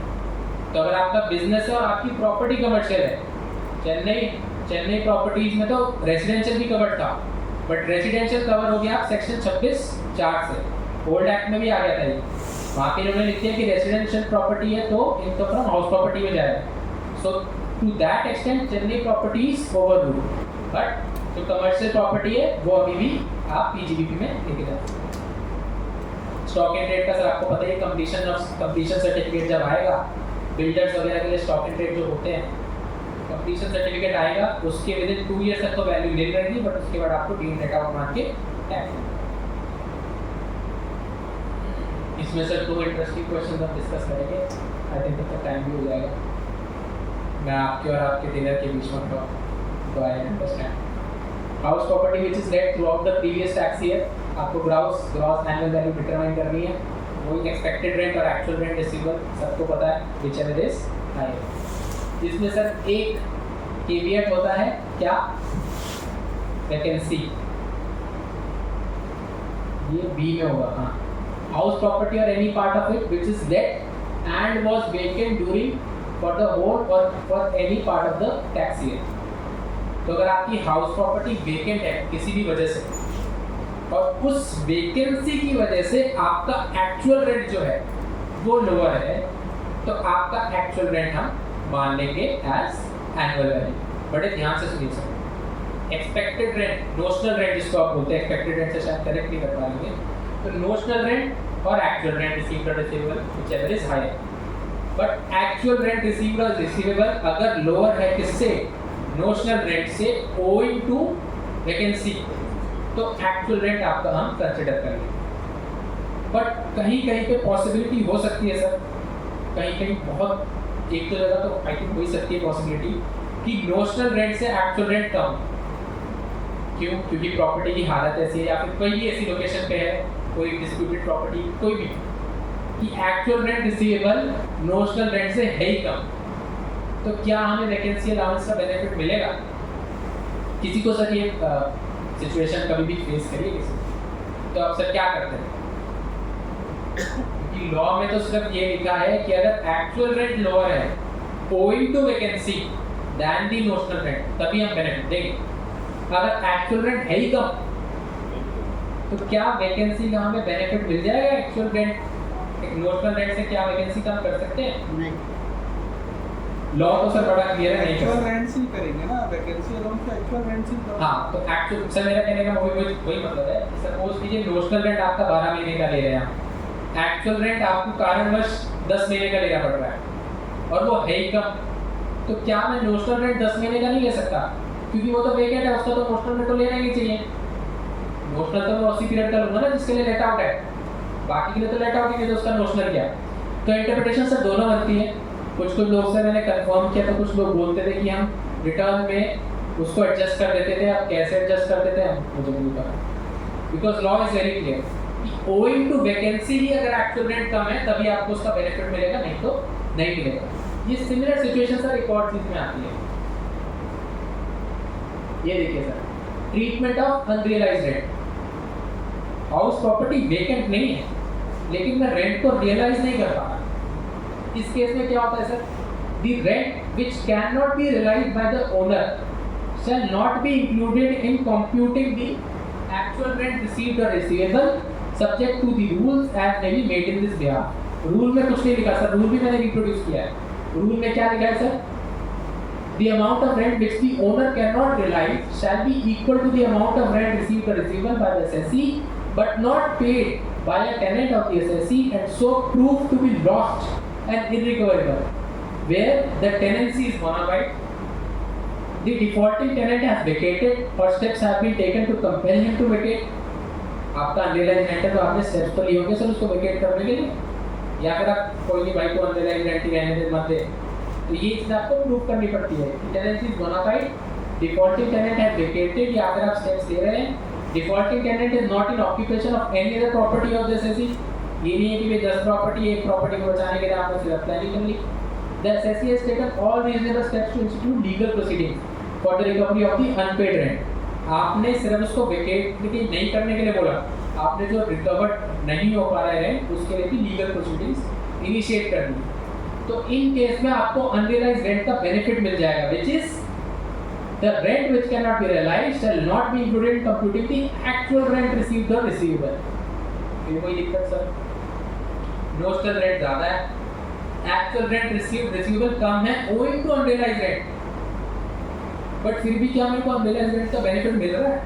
कभी भी नहीं मिलेगा सर, क्योंकि नोशनल रेंट तो रहेगा हमेशा ज्यादा। तो इस प्रोविजन का मतलब ही क्या रहेगा? वैकेंसी में तो चलो समझ में आ रहा है, बट यहाँ तो इस प्रोविजन का कोई मतलब ही नहीं रहा। अब सर इसका मतलब bye way of ITR CBDT ने क्लैरिफाई कर दिया। वो कैसे क्लैरिफाई किया था सर? कि नोशनल रेंट और एक्चुअल रेंट व्हिचएवर इज आए उसको कंप्यूट करने के बाद जो वैल्यू आती थी उसमें से अनरियलाइज्ड रेंट को लेस किया गया। तो ये ITR फॉर्म के जरिए इस प्रोविजन को इनेबल किया गया। अभी टैक्स से 26-27 के फॉर्म्स आने तो होपफुली उसमें भी ये प्रोविजन कंटिन्यू करेगा। नहीं तो जिस हिसाब से इसके वर्डिंग्स हैं हम ये सोचेंगे कि इन्होंने इनकम टैक्स एक्ट 2025 रीफ्रेम किया, सब कुछ इतना किया, एम्बिग्यूटी इज अटाइंड, एम्बिग्यूटी हटी। ऐसे सर बहुत प्रोविजंस हैं जहाँ पे एम्बिग्यूटी अभी भी एग्जिस्ट करती है। जैसे मैंने आपको वैकेंसी का भी बताया, अगर वैकेंसी के एक्चुअल में बेनिफिट आप देना चाहें तो आप नोशनल रेंट से भी सिमिलरली बेनिफिट दीजिए। जैसे अनरियलाइज्ड रेंट की कॉम्पिटिशन एक्चुअल रेंट और notional rent whichever is higher के बाद आती है, वैसी ही वैकेंसी अलाउंस की बाद में आनी चाहिए। बट ये एम्बिग्यूटी अभी भी लॉ में है, तो क्या इन्होंने रीफ्रेम करते वक्त एम्बिग्यूटी सारी खत्म कर दी? नहीं सर, अभी वो टॉपिक नहीं है, और भी इतने टॉपिक्स हैं। जैसे सर आप देखेंगे क्लबिंग प्रोविजंस, क्लबिंग प्रोविजन में थोड़ा टॉपिक से हटता हूँ। क्लबिंग प्रोविजंस में अगर वाइफ की याद होगा आपको कि प्रोफेशनल अगर उसकी कॉम्पिटेंस है, स्पाउस की प्रोफेशनल कॉम्पिटेंस है और उसी से रिलेटेड उसका जो रेम्यूनरेशन है उससे मिल रही है, that will not be club. But sir आज आप उसको प्रोविजन को जाके पढ़िएगा, आप देखना उसकी वर्डिंग में डिजास्टरस चेंज आया, अभी उसका मीनिंग ही नहीं निकाल पाएंगे, ऐसा उस फ्रेज में चेंज आया। ठीक है, एम्बिग्यूटीज हर जगह खत्म नहीं हुई है और कहीं कहीं तो लिटिगेशन का स्कोप बहुत ज़्यादा बढ़ गया। जैसे मैंने आपको डिविडेंड का बताया स्टार्टिंग में, प्रोवाइजोस को सबसेक्शन में कर देना it is not very easy. आप इतने 60 डेकेड ओल्ड लॉ को रिफ्रेश कर रहे हैं, आप कोई भी प्रोविजन पुराना लेके रिफ्रेश करने की कोशिश करना और 2 दिन बाद आप उसका मीनिंग निकालना, इट इज़ एक्सट्रीमली डिफिकल्ट। हम भी बुक लिखते हैं, हमें भी उसकी कमेंट्री सेक्शन लिख के कमेंट्री लिखते हैं, तो कभी कभी इतना डर लगता है कि हमारे वर्ड्स इधर का उधर हो गया तो पूरा मीनिंग ही चेंज हो जाएगा। तो रिफ्रेश करना इज़ नॉट ईजी। तो काफ़ी सारे लिटिगेशन के पॉइंट्स राइज होने वाले फ्यूचर में, और अभी बहुत सारी चीज़ें एम्बिग्यूटी तो थी और अब और ज़्यादा है। अभी मैंने आपको क्लब मेंबरशिप में दिखाया, उसका कुछ मीनिंग ही नहीं कर रहा नीचे। यूज़ ऑफ हेल्थ क्लब, वो अलग क्लॉज होना चाहिए बट उन्होंने उसका पार्ट बना दिया। तो अनरियलाइज्ड रेंट का सर ऐसे बेनिफिट मिलता था कि एक्चुअल रेंट और notional rent whichever is higher के बाद अनरियलाइज्ड रेंट को लेस कर देते हैं। House property which is self occupied for home residence or could not actually be occupied due to any other reason, ये चेंज आया था सर इनकम टैक्स एक्ट 1961 में भी। पहले यहाँ पे लिखा होता था could not be actually occupied owing to business or profession, जहाँ पे वो है और उसकी वजह से वो एक्सरसाइज ऑक्यूपेशन प्रॉपर्टी को ऑक्यूपाई नहीं कर पाता। ये उन्होंने लिख दिया due to any other reason. यहाँ पे स्कोप बहुत इनलार्ज कर दिया कि जो हाउस प्रॉपर्टी सेल्फ ऑक्यूपाइड है फॉर होम रेजिडेंस और could not actually be occupied due to any other reason, क्योंकि उस वर्ड से लोग निकल जाते थे, लूपहोल बन जाता था। तो यहाँ पे उन्होंने लूपहोल क्लब कर दिया, इसका स्कोप वाइड कर दिया कि हाउस प्रॉपर्टी सेल्फ ऑक्यूपाइड है तो आपको उसको सेल्फ ऑक्यूपाइड ट्रीट करना है और उसमें आप 2 हाउस की मैक्सिमम लिमिट ले सकते हैं, उसके अलावा जो भी होगा डीम लेट होगा। क्योंकि ये due to any other reason यहाँ से वो बाहर निकल जाते थे और बोलते थे ये तो सेल्फ ऑक्यूपाइड में आएंगे। Where the annual value shall be taken as nil, the rental value of property consisting of a house or any part thereof shall be taken as nil if the owner occupies it for own residence or cannot actually occupy it due to any other reason। ठीक है, 2 घर के लिए मिलेगा sir, और obviously individual HF के लिए होता है क्योंकि इंडिविजुअली ऑक्यूपाई कर सकते हैं सर। बस सर ये लास्ट है, न्यू वर्सेस ओल्ड रिजीम। बहुत कंफ्यूजन होता है सर हाउस प्रॉपर्टी के लोगों को, न्यू रिजीम और ओल्ड रिजीम में क्या चेंज है, क्योंकि वो क्लॉजेस भी जो सेक्शन 115 BAC में जो लिखा हुआ था वो बड़ा कंफ्यूजन होता था, तो उसको एक बार देखते हैं। सबसे पहला है sir interest on borrowed capital in respect of self occupied property. तो सर सेक्शन 115 BAC जिसका कॉरेस्पॉन्डिंग आ गया सेक्शन 202, वहाँ पे जो डिडक्शंस हटाई गई हैं जैसे कि एडिशनल डेप्रिसिएशन या फिर आपकी LTC, ये सारी जो हटाई हुई हैं डिडक्शंस, उसमें भी लिखा हुआ है deduction under section 22(1)(b) in respect of property is referred in section 21(6). अभी जो हमने 21(6) देखा सेल्फ ऑक्यूपाइड, तो वहाँ पे लिखा हुआ है interest on borrowed capital in respect of self occupied property आपको बाय वे ऑफ डिडक्शन नहीं मिलेगा। तो अगर एम्प्लॉई है जिसने कोई ऑप्शन एक्सरसाइज नहीं किया and by default he is under the new regime, तो उसको सेल्फ ऑक्यूपाइड प्रॉपर्टी के रिस्पेक्ट में इंटरेस्ट ऑन बोरोड कैपिटल का डिडक्शन नहीं मिलेगा। बट लेट आउट प्रॉपर्टी है, उसका इंटरेस्ट है बोरोड कैपिटल का, तो उसका न्यू रिजीम में भी डिडक्शन मिल जाएगा। तो सर सबसे पहले क्या हुआ कि interest on borrowed capital in respect of self occupied property नहीं मिलेगा। उसका consequence set off of loss under the head house property relating to deduction mentioned in serial number 1। वहाँ भी वर्डिंग्स ऐसे ही हैं कि अगर कोई लॉस है, हमने आपको डिडक्शन तो दी नहीं, तो ऑब्वियसली क्वेश्चन रहा होगा कि अगर डिडक्शन नहीं दी तो लॉस बन जाएगा। तो उन्होंने इसको लिखना पड़ा कि भाई अगर डिडक्शन से रिलेशन में अगर कोई लॉस भी है तो वो भी हम नहीं लेंगे। डिडक्शन नहीं अलाउ होगी तो उसका तो लॉस बन जाएगा, तो लॉस भी उसका कोई अलाउ नहीं होगा। और सिमिलरली उस लॉस को हम ऐसे बोलेंगे कि that loss has lapsed, carry forward भी उस लॉस का नहीं। ठीक है सर, अब आते हैं एनी अदर डिडक्शन।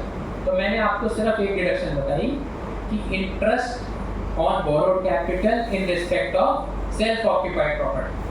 तो इसके अलावा कोई भी डिडक्शन है, 30% डिडक्शन है, interest on borrowed capital for let out property, और ये सारी डिडक्शन आपको अलाउ हो जाएंगी even under the new regime. ठीक है सर, ये आपको मिल जाएगी सेट ऑफ और carry forward. Next, set off off loss from house property, not being loss relating to serial number 1। मैंने भी बता दिया सीरियल नंबर 1 वाला लॉस नहीं, एनी अदर लॉस जो एनी अदर डिडक्शन के रिलेटेड है। Permitted against income from house property और income under any other head subject to provisions of year. तो किसी और भी हेड से सेट ऑफ हो जाता है सर हाउस प्रॉपर्टी का लॉस, लिमिट है बस सर ये लास्ट है, थोड़ा सा इंटरैक्टिव करें। 2 लाख तो इंट्रा हेड तो कितनी की लिमिट से हो सकता है, इंटर हेड के लिए अगर हम जाएंगे तो 2 लाख की लिमिट। तो ओल्ड रिजीम में 2 लाख की लिमिट है इंटर हेड सेट ऑफ की, बट न्यू रिजीम में अगर आप हैं तो एनी अदर डिडक्शन, ये वो वाली नहीं है interest on self occupied property, ये लेट आउट प्रॉपर्टी की भी अगर इंटरेस्ट है या फिर 30% की 30% का तो लॉस होता है, इंटरेस्ट की वजह से लॉस होता है, तो उसका अगर लॉस है तो आप इंट्रा हेड तो एडजस्टमेंट कर सकते हैं बट किसी दूसरे हेड ऑफ इनकम से सेट ऑफ नहीं होंगे।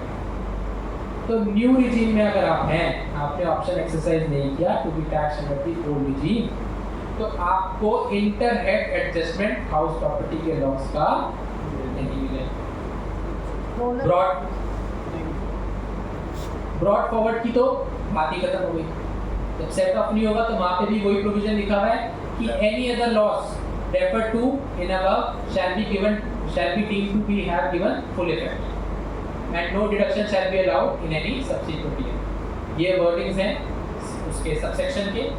तो उस हिसाब से जो भी अगर कोई लॉस है हाउस प्रॉपर्टी का किसी दूसरे हेड से सेट ऑफ नहीं होगा and therefore it has deemed to be given full effect and therefore it should not be even carried forward। Deduction under chapter 8 sir हमें पता ही है, ओल्ड रिजीम में मिलती है, न्यू रिजीम में कौन सी नहीं मिलती, कोई भी नहीं मिलती, बट सेक्शन 124 मैंने आपको बताया था न्यू पेंशन स्कीम की मिल जाएगी। 125(2) ये आपका 80 CCH आपका वही है अग्निवीर कॉर्पस, और section 146 80JJEE additional employ cost तो अलग होती है, बट सैलरी के रिस्पेक्ट में आपको यही दो मिलेंगी। एम्प्लॉयर कंट्रीब्यूशन वही मैंने आपको बताया था 14% ऑफ एम्प्लॉयर कंट्रीब्यूशन माना जाएगा। ओल्ड रिजीम में अलग होता है, ओल्ड रिजीम में अगर सेंट्रल गवर्नमेंट एम्प्लॉय हो तो सेंट्रल गवर्नमेंट का 14% का एम्प्लॉयर कंट्रीब्यूशन का रिडक्शन मिलता है और अदर एम्प्लॉयर का 10%। बट अगर आप न्यू रिजीम में चले जाते हो तो अदर एम्प्लॉयर वाले को भी 14% तक का रिलीफ मिलेगा। Thank you sir, this was all. किसी की queries? Thank you once again Shastri Nagar CP study circle, Satish Goyal sir, Rajendra Gupta sir और members and ladies and gentlemen for patient here। Thank you Rahul, पहली बार सुनने का मौका मिला है राहुल को और ऐसा लगता है कि पहले क्यों नहीं गा लेना चाहिए कई बार। बहुत अच्छा बोले, ऐसा लग रहा है जैसे हमदर्दी के साथ काम किया है ना। मुझे जी और विनोद गुप्ता जी दोनों की जरूरत सारा सेक्शन याद है, क्लॉज याद है, बाय हार्ट बोल रहे हैं। Thank you Rahul and thank you all. मैं रिक्वेस्ट करूँगा संजीव मित्तल, कभी कभी आते हैं फुल करके, एक जिम्मेदारी लेना सर, दिखाओ।